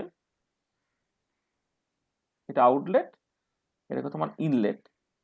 কেন ফ্লোটা হচ্ছে না? কারণ এই ইনলেটের প্রেসারটা বেশি দেন দ্য আউটলেট, যেখানে P1টা গ্রেটার দেন P2। আচ্ছা, এবারে এই যে ফ্লুইডটা তোমার বেসিক্যালি এদিক থেকে এদিকে ফ্লো করছে, তাহলে এই ফ্লো করতে কেউ একটা বাধা দিচ্ছে। মানে তুমি যদি সেইভাবে বলো যে লিকুইড যদি তুমি কনসিডার করো, লিকুইড মলিকুলগুলো একে অপরের মধ্যে তো সাম কাইন্ড অফ একটা অ্যাট্রাকশন আছে। অ্যাট্রাকশনের জন্য সে কি করে, একে অপরের মধ্যে একটা শেপ মেনটেন করে থাকার চেষ্টা করে, ঠিক আছে। অতটা অ্যাট্রাকশনটা অতটা স্ট্রং নয় বলে পারে না সেটা। মানে সলিডের ক্ষেত্রে যেমন হয় কি, তাদের মধ্যে অ্যাট্রাকশন এতটাই স্ট্রং, তুমি একটাকে আরেকটা থেকে সরাতেই পারবে না। কিন্তু যখন একটা ফ্লুইড ফ্লো করছে, তখন বেসিক্যালি কিছু যদি ইন্ডিভিজুয়াল মলিকুলগুলোকে কনসিডার করে, সেই ইন্ডিভিজুয়াল মলিকুলগুলো তার সারাউন্ডিং মলিকুল দিয়ে অ্যাট্রাক্টেড হয়ে আছে, সেই অ্যাট্রাকশনটাকে ওভারকাম করে তাকে ফ্লো করতে হবে। তার মানে বেসিক্যালি হচ্ছে যেটা, এই যে কোন একটা লিকুইড মলিকুল যখন সে ফ্লো করতে চাইছে, অ্যাজ ইফ যেন একটা অ্যাক্টিভেশন বেরিয়ার আছে, সেই অ্যাক্টিভেশন বেরিয়ার ওভারকাম করে তাকে বেসিক্যালি ফ্লোটাকে করতে হচ্ছে। যেমন করে কেমিক্যাল কাইনেটিক্সে তুমি দেখেছো না, যে কেমিক্যাল কাইনেটিক্সে যেরকম হয় না, যে তুমি ধরো লেটস সে যে কোন একটা তুমি একটা রিয়াক্ট্যান্ট থেকে তুমি একটা প্রোডাক্টে যাচ্ছ, ধরো এটা ধরো তোমার রিয়াক্ট্যান্ট, এটা ধরো তোমার প্রোডাক্ট। রিয়াক্ট্যান্টের এটাকে আমি রিয়াকশন কোঅর্ডিনেট এইভাবে প্লট করি, আর এদিকে কোন একটা এনার্জি ধরো প্লট করা হয়েছে, এটা। তা তুমি দেখো যে রিয়াক্ট্যান্ট থেকে প্রোডাক্ট এমনি এমনি যেতে চায় না, রিয়াক্ট্যান্ট থেকে প্রোডাক্ট যেতে গেলে কিন্তু তাকে সবসময় একটা সকল অ্যাক্টিভেশন বেরিয়ার ক্রস করে যেতে হয়। এবং এই যে এনার্জিটা, এই এনার্জিটা তোমার ছিল হচ্ছে অ্যাক্টিভেশন এনার্জি, তাই তো? এই অ্যাক্টিভেশন এনার্জি ক্রস করে কিন্তু তাকে যেতে হয়। তাহলে দেখো এখানেও রিয়াক্ট্যান্ট প্রোডাক্টে যে একটা অ্যাক্টিভেশন বেরিয়ার ক্রস করে, ঠিক তার সঙ্গে কম্পারিজন মানে সিমিলারিটিটা আমি জাস্ট বলতে পারি, সেটা হচ্ছে এই যে কোন একটা ফ্লুইড, একটা লিকুইডের মলিকুল যখন জাস্ট ফ্লো করার চেষ্টা করবে, তাকেও ঠিক একই রকম ভাবে একটা অ্যাক্টিভেশন বেরিয়ার ক্রস করে যেতে হবে। তাহলে when a molecule of a liquid tries to proceed in the forward direction,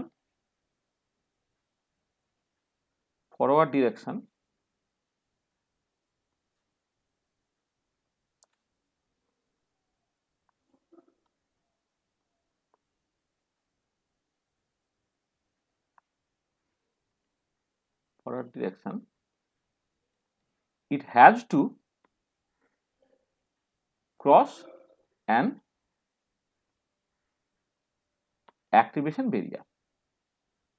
যেমন করে একটা রিয়াক্ট্যান্ট প্রোডাক্ট থেকে গেলে একটা অ্যাক্টিভেশন বেরিয়ার ক্রস করতে হয়, ঠিক একই রকম ভাবে একটা মলিকুল অফ এ লিকুইড যখন ফ্লো করে সামনের দিকে এগোতে চাইবে, তখন তাকে একটা অ্যাক্টিভেশন বেরিয়ার ক্রস করতে হয়, ঠিক আছে। আচ্ছা, তাহলে তোমাকে এটা দাঁড়াচ্ছে এই যে, তাহলে ফ্লো করার টেন্ডেন্সি হচ্ছে ফ্লুইডিটি। যেমন এখানে রেট কনস্ট্যান্ট, মানে এই পার্টিকুলার ইকুয়েশন একটা আরএনএস ইকুয়েশন তুমি লেখো না, আরএনএস ইকুয়েশন মানে রিয়াক্ট্যান্ট থেকে প্রোডাক্ট হওয়ার যে রেটটা, সেটা রেট কনস্ট্যান্টের সঙ্গে প্রপোর্শনাল হয়। রেট কনস্ট্যান্টটা তুমি একটা A into E to the power minus E dagger by RT এরকম একটা ইকুয়েশন দিয়ে তুমি লেখো, ঠিক এখানেও একই রকম ভাবে ফ্লুইডিটিটা সেটাও হচ্ছে তোমার একটা ওই আরএনএস টাইপের ইকুয়েশন ওবে করবে। তার মানে এটা মানে সিগনিফাই করছে যে fluidity obeys an Arrhenius type ইকুয়েশন। কেমন সেটা? না ফ্লুইডিটি আমি লিখছি ওরকম একটা প্রি এক্সপোনেনশিয়াল ফ্যাক্টর লিখলাম into E to the power minus E dagger by RT. এবারে এই একটা ভিসকোসিটির সঙ্গে রিলেটেড যেহেতু, তাহলে এইটাকে বলবো জাস্ট ভিসকোসিটি অ্যাক্টিভেশন এনার্জি। মানে এখানে যেমন জাস্ট অর্ডিনারি একটা activation energy for the reaction তুমি লিখছিলে, এখানে এই অ্যাক্টিভেশন মানে মানে যে বেরিয়ারটা আসছে, যেটা বেসিক্যালি কি হচ্ছে ভিসকোসিটি একটা প্রপার্টি যার জন্য সে ফ্লো হতে দেয় না। এই ফ্লো হতে দেয় না বলেই তো তোমার অ্যাক্টিভেশন বেরিয়ারটা আছে। তো সেই জন্য এই এই ইডাগার ভিসকাস এটাকে বলা হবে তোমার ভিসকোসিটি অ্যাক্টিভেশন এনার্জি। সেটা viscosity activation energy, viscosity activation energy. আচ্ছা এবারে তুমি এইটাকে কেমন করে লিখতে পারো দেখো, তাহলে ইটাটা যেহেতু তোমার 1/5, তো তুমি এখান থেকে ইটাটাকে লিখতে পারবো 1/a ই টু দি পাওয়ার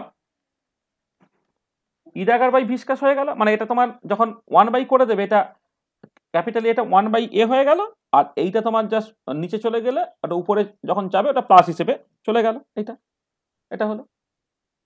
তুমি কাজ করো এইটাকে, এই যে এই 1/aটাকে তুমি একটা এ প্রাইম বা এরকম একটা নাম দাও কিন্তু E to the power E dagger by viscous ইটাটা, যেখানে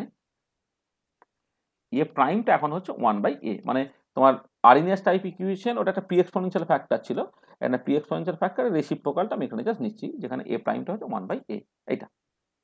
আচ্ছা এবারে তুমি যদি এইখান থেকে এলএন নাও, এলএন ওখানে এর মধ্যে মাইনাস হবে না? কোনটা বলো?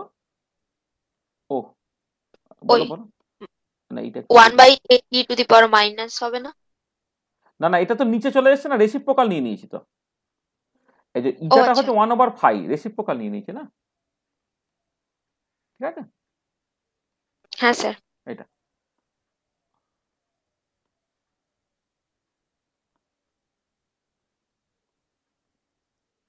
এটা দেখো এবার তুমি লগ নাও, তাহলে এলএন এটা কত হবে না LN A prime plus E dagger viscous by RT, এরকম দেখতে হচ্ছে, ঠিক আছে। তাহলে তুমি মানে এইটাকে জাস্ট জাস্ট মনে মনে ভাবো যে এটা যেন অ্যাজিভ যেন একটা constant into something by T এরকম টাইপের দেখতে। মানে তুমি যদি এখানে প্লট করো, plot ln eta versus 1/t which gives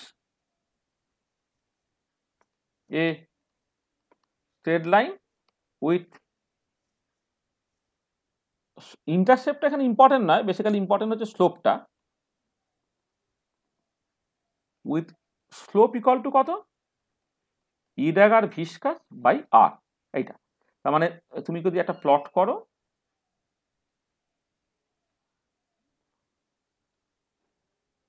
ln eta versus হচ্ছে তোমার 1/t, এখানে একটা প্লট করো, তাহলে সেই প্লটটা হচ্ছে একটা স্ট্রেট লাইন টাইপের হলো, যার পজিটিভ স্লোপ একটা তুমি পাচ্ছ, স্লোপটা হচ্ছে ই ড্যাগার ভিসকাস বাই তোমার আর হলো।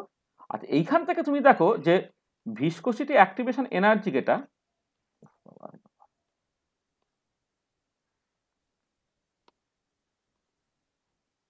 ভিসকোসিটি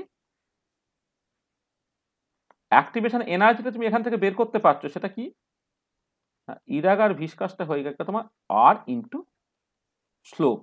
আচ্ছা স্লোপ অফ কি না, স্লোপ হচ্ছে যখন ln eta versus 1/t plot করছো, অথবা অনেক সময় দেখবে এটা কেন করে, করার কোনো প্রয়োজন নেই, যে তুমি লগ 10 বেস এটা করে নিতে না, এটা কত হতো না লগ 10 বেস এ প্রাইম হতো, প্লাস হচ্ছে ই ড্যাগার ভিসকাস বাই 2.303 আরটি হতো। মানে তুমি যদি এটাকে লগ করে নিতে, তাহলে এলএন থেকে লগ করলে 2.30 দিয়ে ভাগ হতে হয়, গুণ হতে হয়, সেটা যখন পুরোটার সঙ্গে ভাগ করছে এটা কেটে চলে গেল, এখানে একটা এরকম একটা জিনিস রয়ে গেল।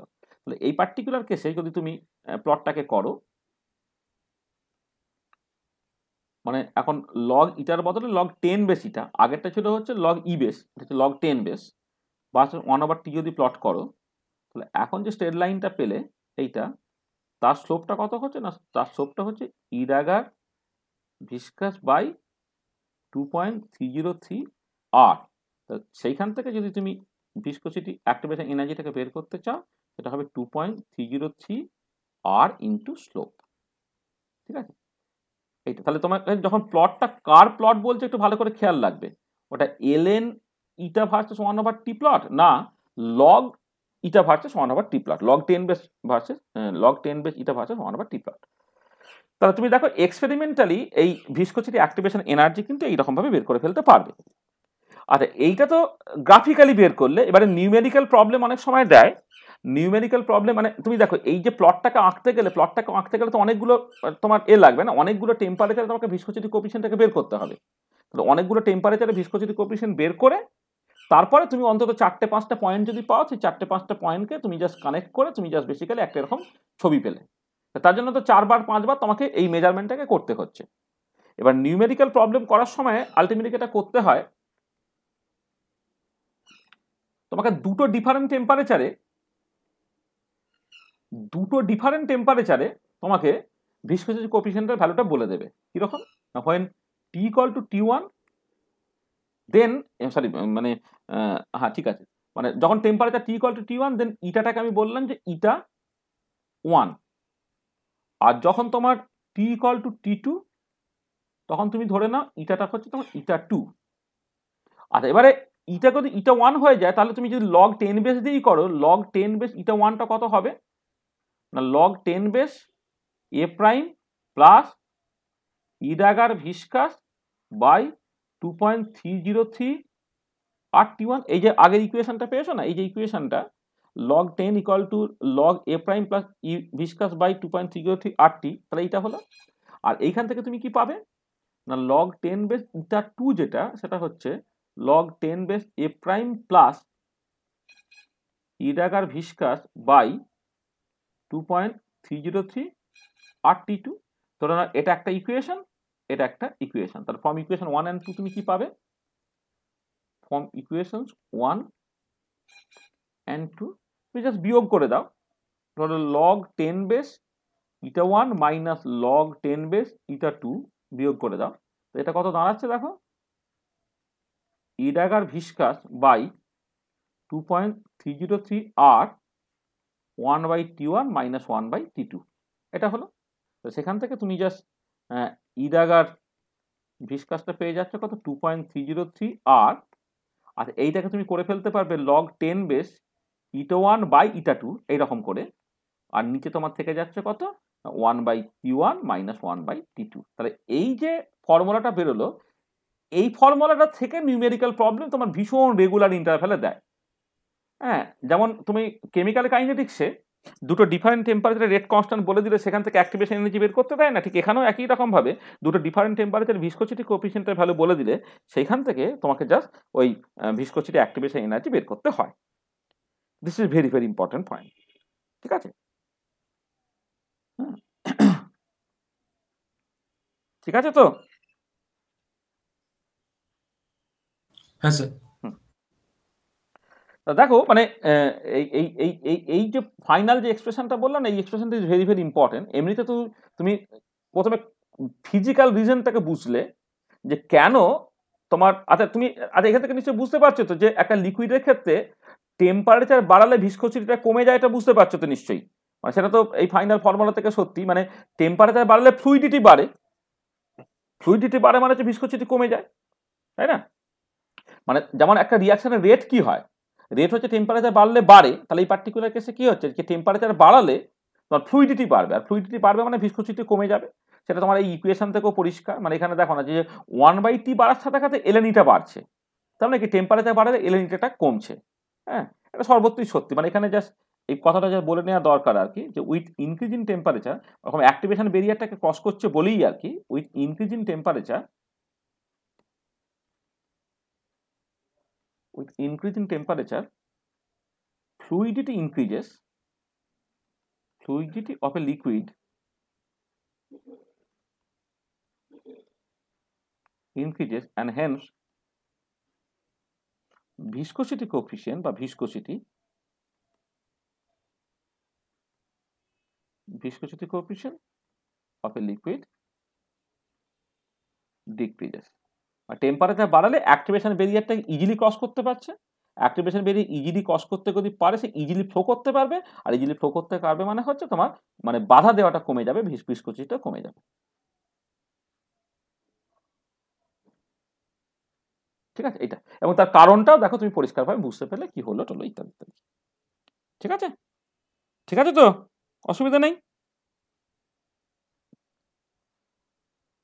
দেখো এইখানে যে temperature dependence of viscosity coefficient of a liquid নিয়ে যে আলোচনাটাকে করলাম সেটা পরিষ্কার, করার কোনো অসুবিধা আছে? না স্যার। আচ্ছা, এখান থেকেও তোমার প্রচুর নিউমেরিক্যাল প্রবলেমস পড়ে। আমি একটা প্রবলেম তোমায় দিচ্ছি, এটাখানি করবে তুমি।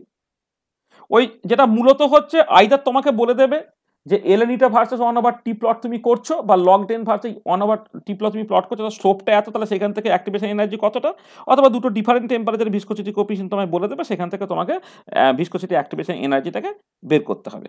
তাহলে এটা হচ্ছে যে আমি ধরো এরকম একটা প্রবলেম বলছি, the viscosity coefficient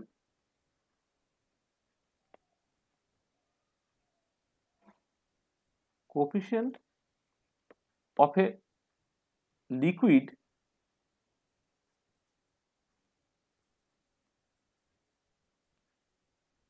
coefficients of a liquid are এই ধরো তোমার 0.00895 and 0.00549 পাস্কাল, এইটা মানে দুটোই পাস্কাল, এটাও পাস্কাল এটাও পাস্কালে, এইটা at temperature 25 degree centigrade and 50 degree centigrade respectively. Find the viscosity activation energy.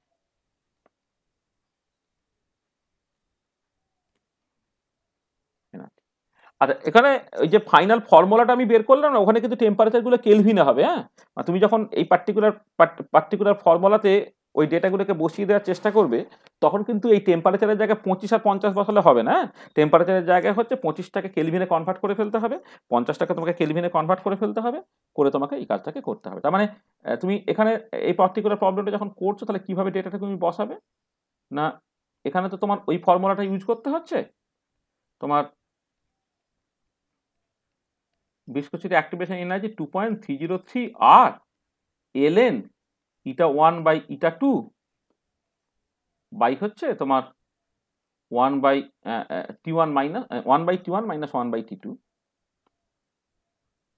Sir ln হলে 2.303 হ্যাঁ, হবে। এটা লগ হবে, সরি এটা হচ্ছে log 10 বেশ। হ্যাঁ, এটা বাই হচ্ছে 1 by t1 minus 1 by t2, এই তো। তাহলে এখানে দেখো T1টা হচ্ছে তোমার এই 273 প্লাস 25 এত কেলভিন, হ্যাঁ এইটা মানে 298 কেলভিন, আর T2টা হচ্ছে তোমার 273 প্লাস 50 কেলভিন, মানে হচ্ছে তোমার কত হলো তাহলে 323 কেলভিন। আচ্ছা, ইটা 1টা তোমায় বলে দিয়েছে 0.00895 পাস্কাল, পয়েস পিও হবে এটা।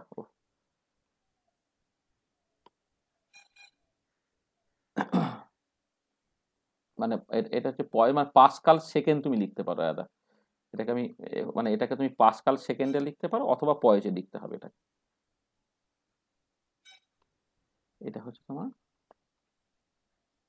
পাস্কাল সেকেন্ড, হ্যাঁ এটা হচ্ছে পাস্কাল সেকেন্ড।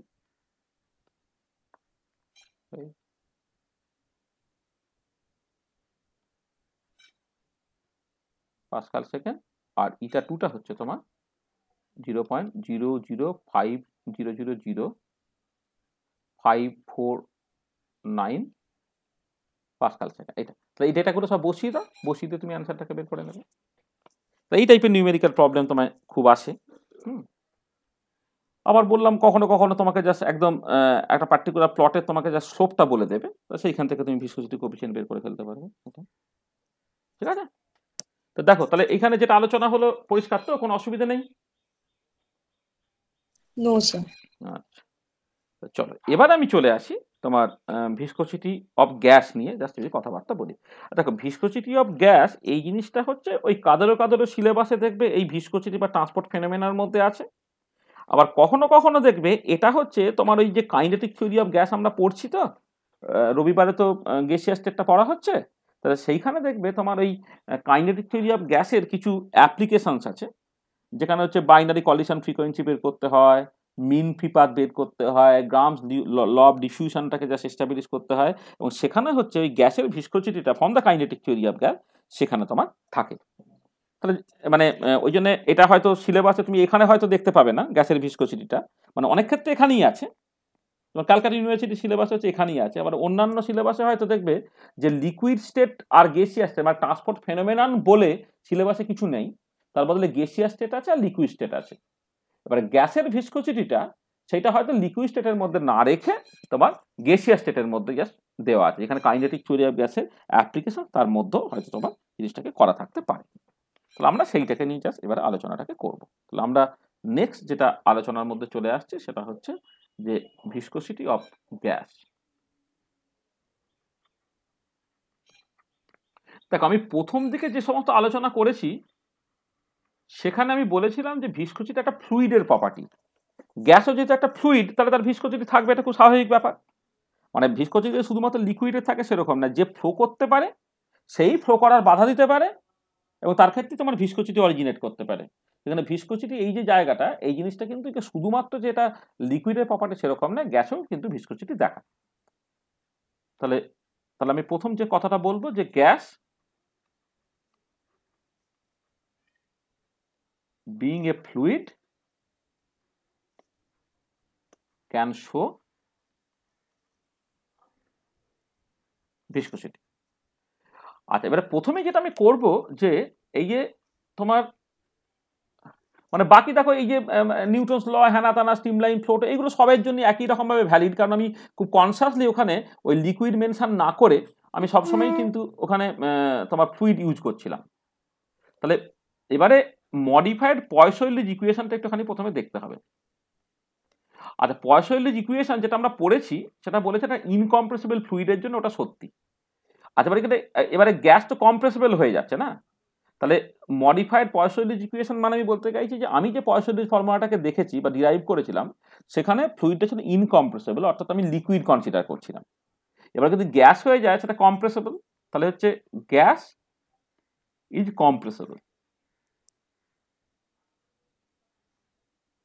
আচ্ছা গ্যাসটা হচ্ছে কম্প্রেসিবল, তাহলে গ্যাস যদি কম্প্রেসিবল হয় তাহলে বোঝার চেষ্টা করো যেটা সেটা হচ্ছে একটা সিলিন্ড্রিক্যাল কন্টেনার দিয়ে যখন কোনো একটা ফ্লুইড ফ্লো করছে মানে লিকুইডের বদলে এটা যখন এখন গ্যাস হয়ে যাচ্ছে, আর এদিকে প্রেশারটা P1 এদিকে প্রেশারটা P2, যদি P1টা তোমার গ্রেটার দ্যান P2 হয়ে যায় তাহলে আমি আগে যেটা করেছিলাম যে যতখানি ভলিউম তোমার এখানে ঢুকছে ততখানি ভলিউম এখানে বেরোচ্ছে, যখন স্টেডি ফ্লোটা তোমার মেনটেন হচ্ছিল, তাহলে ভলিউমটা ঢুকছে ভলিউমটা বেরোচ্ছে, আমি ওই জন্য পার সেকেন্ডে টোটাল কতখানি ভলিউম ফ্লো করলো সেটা কাজ দেখতে চেয়েছিলাম। কিন্তু আনফর্চুনেটলি এই পার্টিকুলার কেসে যেটা হবে যে প্রেশার যখন বেশি তখন ভলিউমটা কম হবে, প্রেশার যখন কম তখন ভলিউমটা বেশি হয়ে যাবে। তার মানে যেটা দাঁড়াচ্ছে তোমার এই পার্টিকুলার কেসে এখানে প্রেশার বেশি এবং প্রেশার কম হয়ে যাওয়ার জন্য মানে ভলিউম যতখানি ঢুকছে স্টেডি ফ্লোতে আর ভলিউম যতখানি বেরোচ্ছে সেই দুটো সমান নয়, তার বদলে এটা হবে যে মাস যতটা ঢুকছে মাস ততটা বেরিয়ে যাবে। তার মানে ভলিউমটা কনস্ট্যান্ট না রেখে তবে এখন মাসটাকে কনস্ট্যান্ট রাখতে হবে। এইটা ধরো তোমার ইনলেট, এটা হচ্ছে আউটলেট এইটা, তাহলে সেই জন্য এই প্রেশারটা কিন্তু এতটা ডিফারেন্স থেকে যাচ্ছে তোমার এই থ্রু আউট তুমি জাস্ট বলতে পারবে না যে ভলিউমটা রিমেন্স কনস্ট্যান্ট। তার মানে যেটা দাঁড়াচ্ছে gas compressible, volume does not remain constant throughout, মানে এই যে টোটাল এলটা আর কি throughout the capillary, total L লেন্থের মধ্যে সর্বত্রই জাস্ট তোমার এটা কনস্ট্যান্ট থেকে যাবে সেটা কিন্তু নয়, থ্রু আউট দ্য ক্যাপিলারি। তাহলে ভলিউম কি ডাস not remain constant throughout the capillary, এটা ঠিক আছে। আচ্ছা তাহলে এবারে আমি যেটা করতে পারি দেখো, যে যদি আমি যে এইখানে একটা ছোট্ট জায়গা নিয়ে নিই,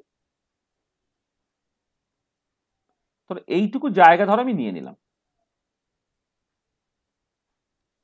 যেখানে এই যে উইথটা ফর দ্য টাইম বিং তুমি ধরে নাও ডিএক্স, এইটা।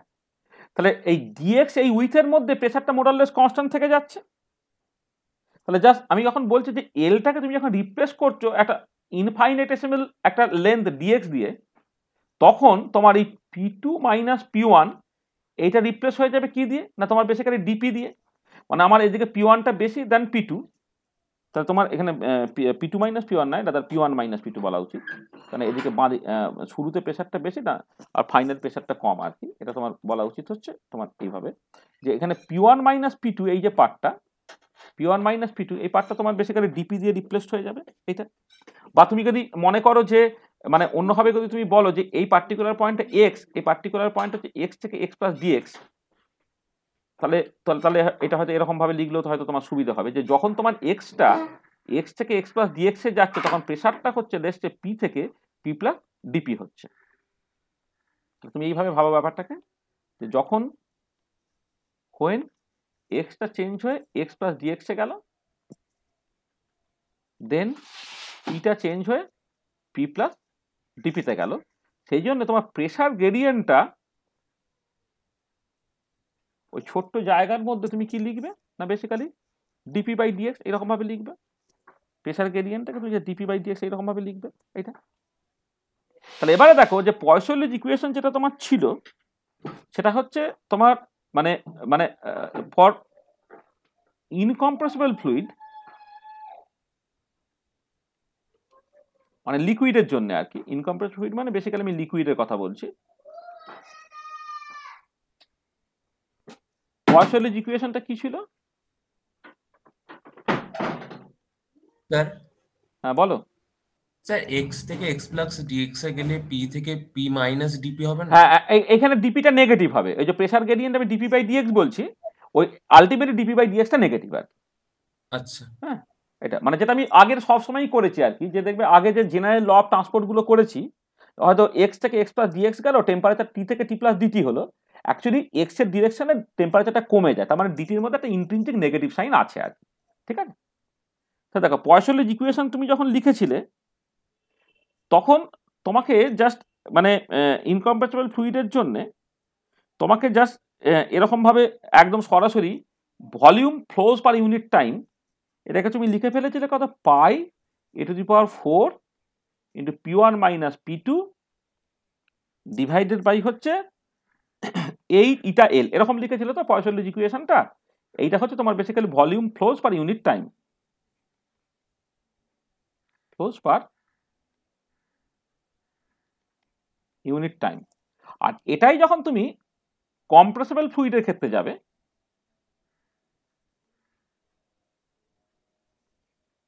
মানে বেসিক্যালি গ্যাসের জন্য তুমি যখন যাচ্ছ,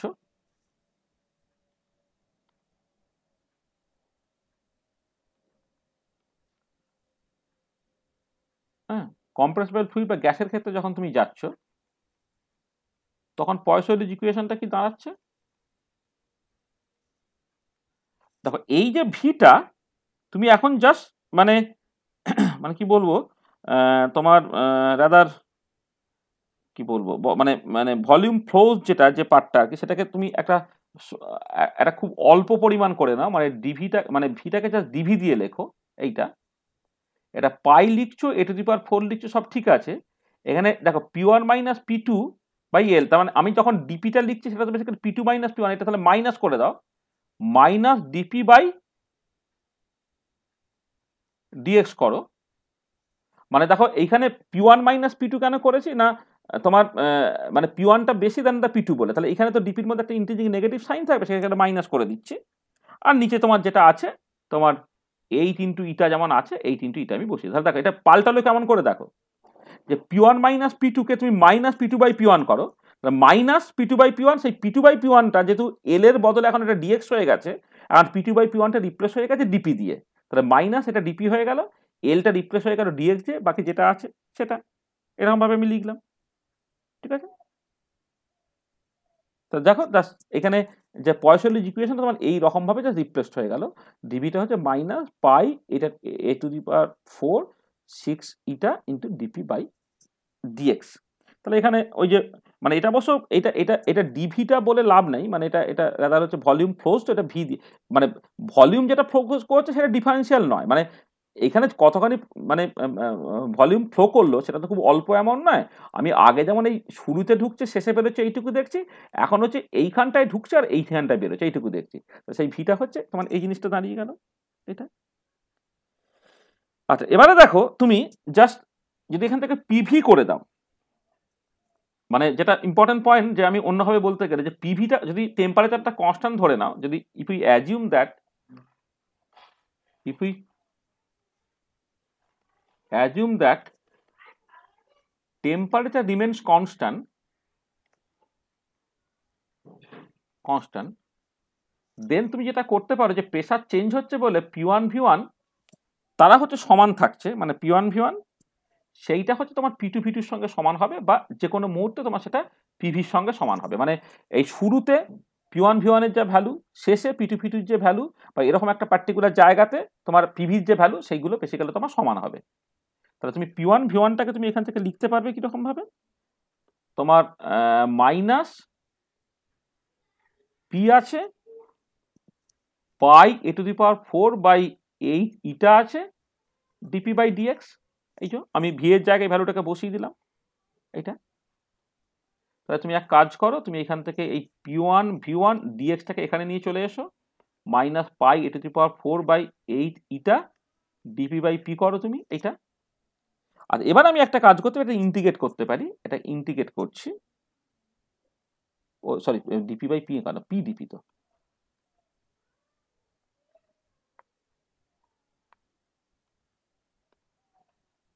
এখানে পি ইন্টু ডিপি। আর এবার আমি এটাকে ইন্টিগ্রেট করতে পারি যে যখন তোমার লেন্থটা 0 থেকে এল পর্যন্তই কাটছে, মানে পুরো ক্যাপিলারিটা 0 থেকে এল পর্যন্তই কাটছে, তখন প্রেসারটা থাকে ইনিশিয়াল প্রেসার P1 থেকে ফাইনাল প্রেসার তোমার P2 তে যাচ্ছে, তোমার এটা দাঁড়াচ্ছে P1 V1 ইন্টু এল, এটা হয়ে যাচ্ছে minus pi A to the power 4/8 ইটা, আর এইটা হয়ে যাবে কত P2 square minus P1 square by তোমার 2 এইটা। তাহলে মাইনাসটাকে ভেতরে ঢুকিয়ে দাও, তাহলে P1 V1 ইন্টু এল সেটা হয়ে যাচ্ছে তোমার pi A to the power 4/16 eta into P1 square minus P2 square, বা তুমি এখানে এলটাকে এখানে ভাগই করে দাও একবারে, মানে ওর মতো মানে চেনা ফর্মে লাগার জন্য বাই এল করে দাও এখানে।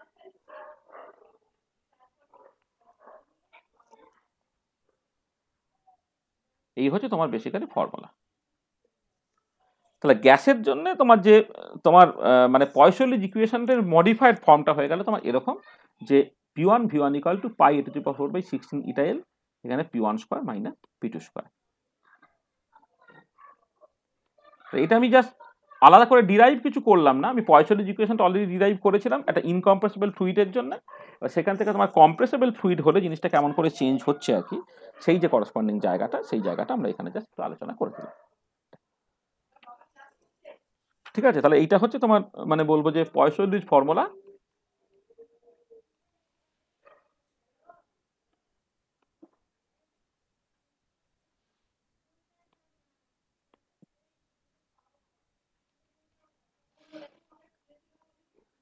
পয়সলিক ফর্মুলা ফর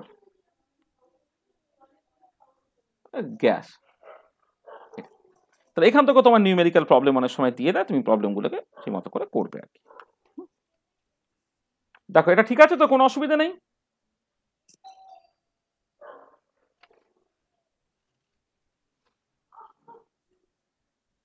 ঠিক আছে এটা না আচ্ছা, এবারে এই ফর্মুলার উপরে বেশ করো তোমার বিভিন্ন রকমের নিউমেরিক্যাল প্রবলেম দেয়, তোমাকে একটা নিউমেরিক্যাল প্রবলেম আমি দিচ্ছি, এটা একটু বাড়িতে কষবে।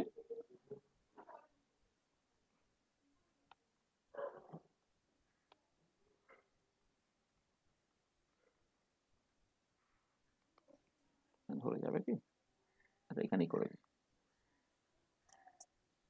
ধরো তোমাকে P1টাকে বের করতে বলে, ইনলেট প্রেসারটা, এই P1টা হচ্ছে ইনলেট প্রেসার, সেটা তোমাকে বের করতে বললো। এরকম আমি বলছি calculate the inlet pressure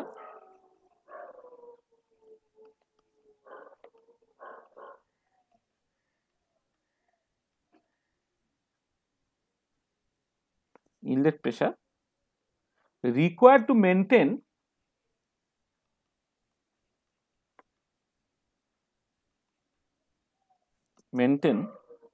a flow rate of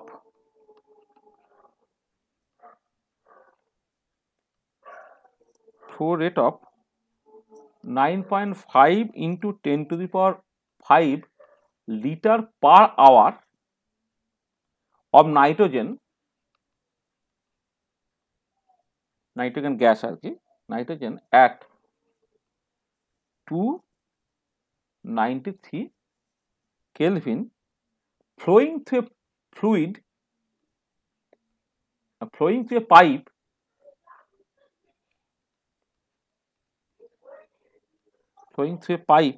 of length 8.50 metre, মানে এলটা আর কি এত metre, and diameter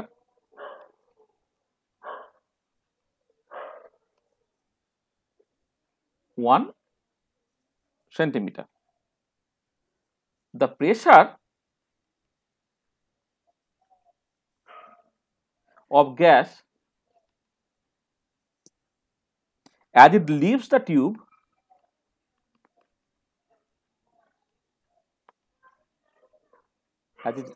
tube is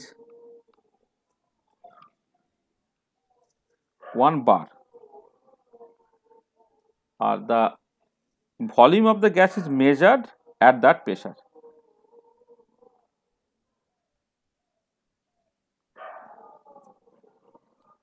The volume of the gas is measured at that pressure.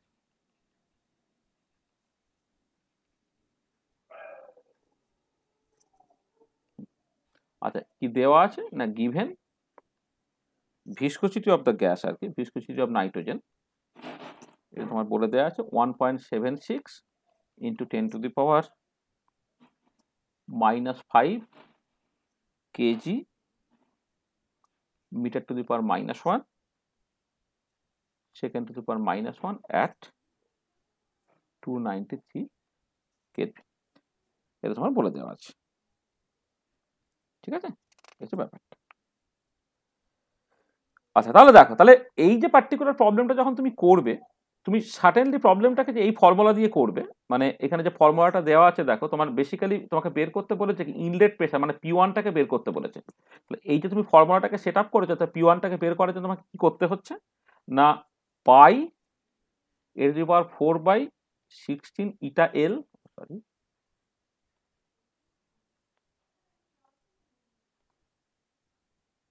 16 eta L P1 square minus P2 square, এইটা তার সঙ্গে কিন্তু 1/V1টা তাহলে ভাগ হয়ে যাবে, কারণ এইদিকে বাঁদিকে V1টা ছিল এটা। আচ্ছা, এবার এখানে কি কি দেওয়া আছে দেখো, দেখো তোমার ইনলেটে প্রেসার বলে দেওয়া আছে, মানে P1 তোমায় বলে দেওয়া আছে, P2 বলে দেওয়া আছে, P1টা কত বলে দিয়েছে না, P1টা তোমার না P1টা তোমাকে বের করতে হবে, আর P2 তোমার কি বলে দিয়েছে না, P2টা বলে দিয়েছে হচ্ছে তোমার 1 বার এইটা। আচ্ছা, রেডিয়াসটা বলে দিয়েছে কত, 1 সেন্টিমিটার। আচ্ছা, এলটা কত বলে দিয়েছে না তোমার 9.5, না এলটা কোথায় গেল, লেন্থটা হচ্ছে কত এখানে 8.5 মিটার। স্যার হ্যাঁ বলো বলো। স্যার ডায়ামিটার 1 সেন্টিমিটার ও বলেছে, ডায়ামিটার 1 সেন্টিমিটার বলেছে না, আচ্ছা তাহলে রেডিয়াসটা তার অর্ধেক, তো 0.5 সেন্টিমিটার, এটা হচ্ছে 0.5 সেন্টিমিটার। লেন্থটা বলে দিয়েছে কত, 8.50 মিটার বলে দিয়েছে, এটা মানে এটা তোমার 0.5 ইন্টু 10 টু পাওয়ার -2 মিটার, এটা না ট্রান্সফর্ম করে নেবে, মানে এটা সবটাই কিন্তু তুমি এসআইএ করবে আর কি, তাহলে এটা 10 টু পাওয়ার -2 দিয়ে গুণ করে মিটার করে দিলে, লেন্থ করে দিলে। আচ্ছা, আর কি লাগবে তোমার, ইটা বলে দিয়েছে, ইটাটা বলে দিয়েছে 1.76 ইন্টু 10 টু পাওয়ার -5 কেজি মিটার টু পাওয়ার -1 সেকেন্ড টু পাওয়ার -1।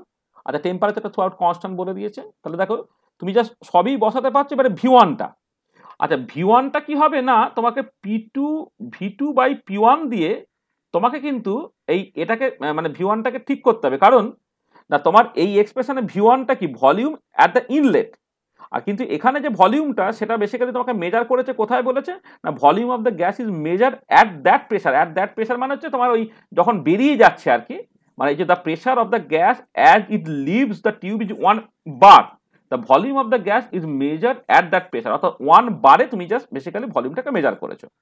তাহলে আমার জাস্ট যে প্রেশার এতে কত হবে সেটা তোমাকে কিন্তু বের করে নিতে হবে, মানে তোমার যে মানে যে ভলিউমটা তুমি বলছো সেই ভলিউমটা কিন্তু তোমাকে কিন্তু মানে কি বলবো তোমার ওই মানে এতে ওই কি বলবো মানে শুরুতে তোমার ভলিউমটাকে কিন্তু বের করে নিতে হবে, ঠিক আছে। তাহলে একটা জিনিস ইম্পর্টেন্ট যে এখানে এই V1 এর এক্সপ্রেশনে কিন্তু তোমাকে এই P2 V2 বাই P1 বসাতে হবে, মানে আমি যদি এইভাবে বলি আর কি যে pi a to the power 4 by তাহলে 16 eta L P1 square minus P2 square into 1 by V1, যেটা 1 বাই V1টা হচ্ছে তোমার বেসিক্যালি এই P1 বাই হচ্ছে তোমার P2 V2, এই যে জিনিসপত্রগুলো আছে। তাহলে দেখো এবারে এই হচ্ছে তোমার আলটিমেটলি এক্সপ্রেশনটা। তাহলে এই যে এক্সপ্রেশনটা তুমি যেটা পরিষ্কার দেখো দেখতে পাচ্ছ যে এই P1 তোমার কেটে চলে যাবে, করে এইখান থেকে তোমার P1 স্কোয়ারটা in terms of P2 square বের করে তুমি P1টাকে জাস্ট করে ফেলতে পারবে। মানে আমি যেটা দেখো খেয়াল রাখো এইখানে V1টা হচ্ছে ইনলেটে ভলিউম, তার মানে P1 প্রেসারে ভলিউম, কিন্তু যে ডেটাটা দিয়ে দেওয়া আছে তোমার এই যে মানে তোমার এই যে একটা V2 একটা ভ্যালু দেওয়া আছে না, মানে V2 যেটা মানে V2টা গিভেন, V2টা কত বলে দিয়েছে 9.5 into 10 to the power 5 litre per hour. এটাকে তুমি জাস্ট যদি ইউনিট চেঞ্জ করতে হয় তুমি সেই মতো করে ইউনিট তুমি চেঞ্জ করে নেবে আর কি, মানে এটাকে ইউনিট চেঞ্জ করা মানে আমি বলছি যে তুমি হয়তো পার আওয়ার থেকে পার সেকেন্ড করতে চাইছো তখন তুমি সেটাকে করে নিতে পারবে আর কি, বা মিটার কিউবে করতে চাইছো, হ্যাঁ সেটা যেটা খুশি, মানে এটাকে তুমি চেষ্টা করবে প্রথমে মিটার কিউব পার সেকেন্ডে ট্রান্সফর্ম করে ফেলতে। লিটার থেকে তুমি জাস্ট লিটারটা থেকে তুমি সেন্টিমিটার কিউব জানো, সেন্টিমিটার কিউবে থেকে মিটার কিউবে তুমি চলে যাবে, আর তাকে 3600 দিয়ে ভাগ করে মিটার কিউব পার সেকেন্ডে তুমি ট্রান্সফর্ম করে ফেলবে।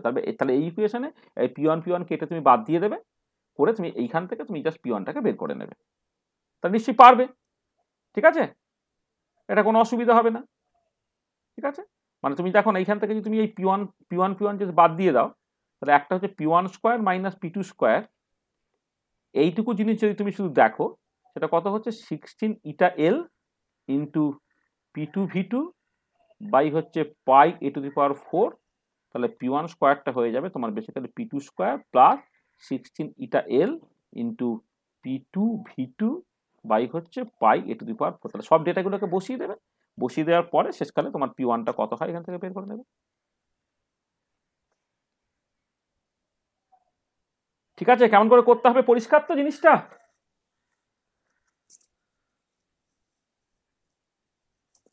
ঠিক আছে তো? Yes, sir. হ্যাঁ স্যার। তাহলে একটু নিউমেরিক্যাল প্রবলেমটা একটুখানি লেন্দি ক্যালকুলেশন, কিন্তু তুমি করতে পারবে, তোমার অসুবিধা কিছু হবে না। তাহলে এইরকম করে তোমাকে কিন্তু ওই মানে মানে নিউমেরিক্যাল প্রবলেমগুলো আমি তোমাকে জাস্ট ফর্মুলায় বসিয়ে ডেটাগুলোকে কেমন করে কী কী ডেটাগুলো আমি জাস্ট বলে দিচ্ছি, তুমি জাস্ট বসাবে, বসিয়ে ক্যালকুলেটার করে ক্যালকুলেট করে নেবে, ইউনিটগুলো ঠিক করে ট্রান্সফর্ম করবে যাতে করে ইউনিটগুলো তোমার জাস্ট পরিচিত ইউনিটে জাস্ট চলে আসে, ঠিক আছে। এটা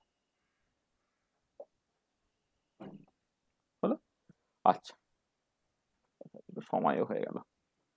আচ্ছা আমাদের মনে হয় আজকে আর বেশি কিছু করা যাবে না, আমরা বরং এইটুকু শুধু বলে দিই আমি নেক্সট ক্লাসে কি করব, আমাদের খুব বেশি বাকি নাই, তাহলে নেক্সট ক্লাসে আমি কি করতে চাই সেটা একটুখানি বলি। নেক্সট ক্লাসে বেসিক্যালি আমি দুটো জিনিস খুব কুইকলি করে নেব। এক নম্বর যে জিনিসটাকে করব সেটা হচ্ছে তোমার মানে viscosity coefficient of a gas, একটা রিলেশন দাদা, relation between viscosity coefficient of a gas and mean p path, এইটা একটা কাজ, কিছুক্ষণ সময় লাগবে। তারপরে চলে যাব আমার ডিফিউশনে। ডিফিউশন সেখান থেকে তোমার ফিক্স ল আসবে, এটা ফিক্স লটা আমি বলবো, আর তোমার গ্যাসের ডিফিউশন সেখানে হচ্ছে ডিফিউশন কোএফিসিয়েন্টের সঙ্গে রিলেশন বিটুইন ডিফিউশন কোএফিসিয়েন্ট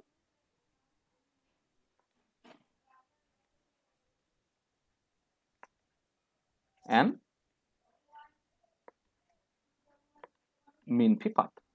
মানে এই দুটো জিনিস হচ্ছে গ্যাস রিলেটেড, সেটা কাইনেটিক থিওরি অফ গ্যাসের কনটেক্সটেও আমি জাস্ট বলতে পারি, অথবা এটা ট্রান্সপোর্ট ফেনোমেনার মধ্যে পড়ে, যেহেতু তার কনটেক্সটে আমি বলতে পারি। তাহলে এইটা বললে তোমার যেটা মানে লিকুইড স্টেটে, দেখো আমি যেটা হচ্ছে লিকুইডের যে ভিসকোসিটি, যেটা মানে যাদের ট্রান্সপোর্ট ফেনোমেনার হেডিংয়ে তোমার ভিসকোসিটিটা নেই, লিকুইড স্টেটের মধ্যে ভিসকোসিটি আছে, তারা একটু খেয়াল করে দেখবে সিলেবাসটা, যে ভিসকোসিটি পার্টটা কিন্তু তোমাদের করানো হয়ে গেল, ভিসকোসিটি ফর দ্য লিকুইড।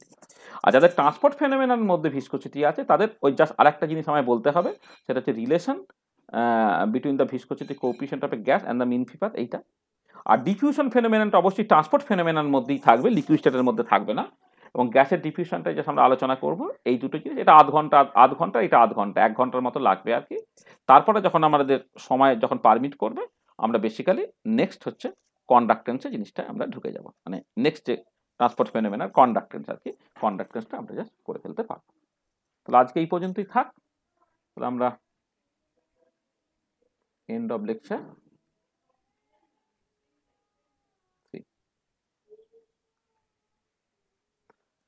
আচ্ছা, ধীরে ধীরেই হোক, মানে দেখো কোনো অসুবিধা হলো হয়েছে কিনা বলো, মানে সব জিনিসটা একদম পরিষ্কার ছবির মতো বোঝা গেছে কিনা। স্যার হ্যাঁ বলো বলো। স্যার বলছি যে গ্যাসের মানে ভিসকোসিটি যেটা স্যার পাইপ দিয়ে যাচ্ছে, মানে উপরের লেয়ার নিচের লেয়ারকে বাঁধা দেয় স্যার, গ্যাসের ক্ষেত্রে কি ওরকম ভাবে লেয়ারটা করা যায়? এটা নেক্সট ক্লাসে খুব ভালো করে বলবো। হ্যাঁ করা যায়। তুমি এরকম শুনেছো না, মানে যখন ঝড় দেয়, হ্যাঁ হ্যাঁ স্যার। ঝড় দিলে বলে না, প্রচন্ড ঝড় দিলে শুয়ে পড়তে হয়। হ্যাঁ স্যার। কেন শুয়ে পড়তে হয় বলো? স্যার মানে তলায় মানে প্রেসারটা কম থাকে। প্রেসারটা কম আছে, মানে প্রেসারটা কম থাকতে মানে তলায় মানে ভেলোসিটিটা কম, মানে যখন ঝড় দিচ্ছে তো এয়ারের একটা ভেলোসিটি আছে কোন একটা গিভেন ডিরেকশনে, তা শুয়ে পড়লে সেই ঝড়টা তোমায় কম লাগবে, তাই তো? মানে তলায় তোমার কি হচ্ছে, সারফেসে যেটা সারফেসে ফ্লুইডটা মানে মানে বাতাসটা ধীরে ফ্লো করছে বা ফ্লো করছে না, তাই তো? তাহলে এবার তুমি জাস্ট ভাবো যে যেটা আমি স্ট্রিমলাইন ফ্লো এর ক্ষেত্রে যেটা বলেছিলাম, যে লেয়ারটা হচ্ছে সারফেসের অ্যাডজাসেন্ট, সে কম ভেলোসিটিতে মুভ করে, তাই তো? এবার আস্তে আস্তে যখন তুমি উপরের দিকে উঠছো, মানে সেন্টারের দিকে যখন যাচ্ছ, তখন ভেলোসিটি বাড়ে, এখানেও তোমার ভেলোসিটি বাড়বে, ঠিক আছে? আরে এবারে যেটা কথা হচ্ছে যে এখানে একটা গন্ডগোল আছে, গন্ডগোলটা তুমি ঠিকই ধরেছো, যে তোমার যেমন ঝড় যখন দেয় কোন একটা গিভেন ডিরেকশনে যেমন ভেলোসিটিটা আছে, অ্যাট দ্য সেম টাইম কিন্তু গ্যাস মলিকুলের র্যান্ডাম ক্যাওটিক ব্রাউনিয়ান মোশন আছে। র্যান্ডাম ক্যাওটিক মোশনের জন্য সে কিন্তু একটা লেয়ার থেকে আরেকটা লেয়ারে কিন্তু মলিকুল চলে যেতে চাইবে, একদমই তাই। যে একটা লেয়ার থেকে আরেকটা লেয়ারে যে মলিকুলটা চলে যেতে চাইছে, তাহলে তোমার একটা ফাস্টার মুভিং লেয়ার, একটা স্লোয়ার মুভিং লেয়ার আছে। ফাস্টার মুভিং লেয়ার থেকে স্লোয়ার মুভিং লেয়ারে মলিকুল চলে যেতে চাইছে, আবার স্লোয়ার মুভিং লেয়ার থেকে ফাস্টার মুভিং লেয়ারে মলিকুল চলে যেতে চাইছে, এবং তাদের মধ্যে তখন ধাক্কাধাক্কি হবে। এই ধাক্কাধাক্কির জন্য একটা মোমেন্টামের চেঞ্জ হবে, আর মোমেন্টামের চেঞ্জটাই তোমার আলটিমেটলি কিন্তু ফোর্স দেবে, এবং সেই ফোর্সটা ব্যাকওয়ার্ড ফোর্স, এবং সেটাই ভিসকোস ফোর্সের জন্ম দেবে। মানে পরের দিন আমাদের এই যে রিলেশন বিটুইন তোমার viscosity coefficients and the mean free path বলেছি না, তাতে ওই পার্টটাই জাস্ট আমরা বেসিক্যালি আলোচনা করব, তোমার যে কনফিউশনটা এখন হচ্ছে সেটা। ওকে স্যার, ঠিক আছে? বলো আর কিছু, কারো অসুবিধা আছে?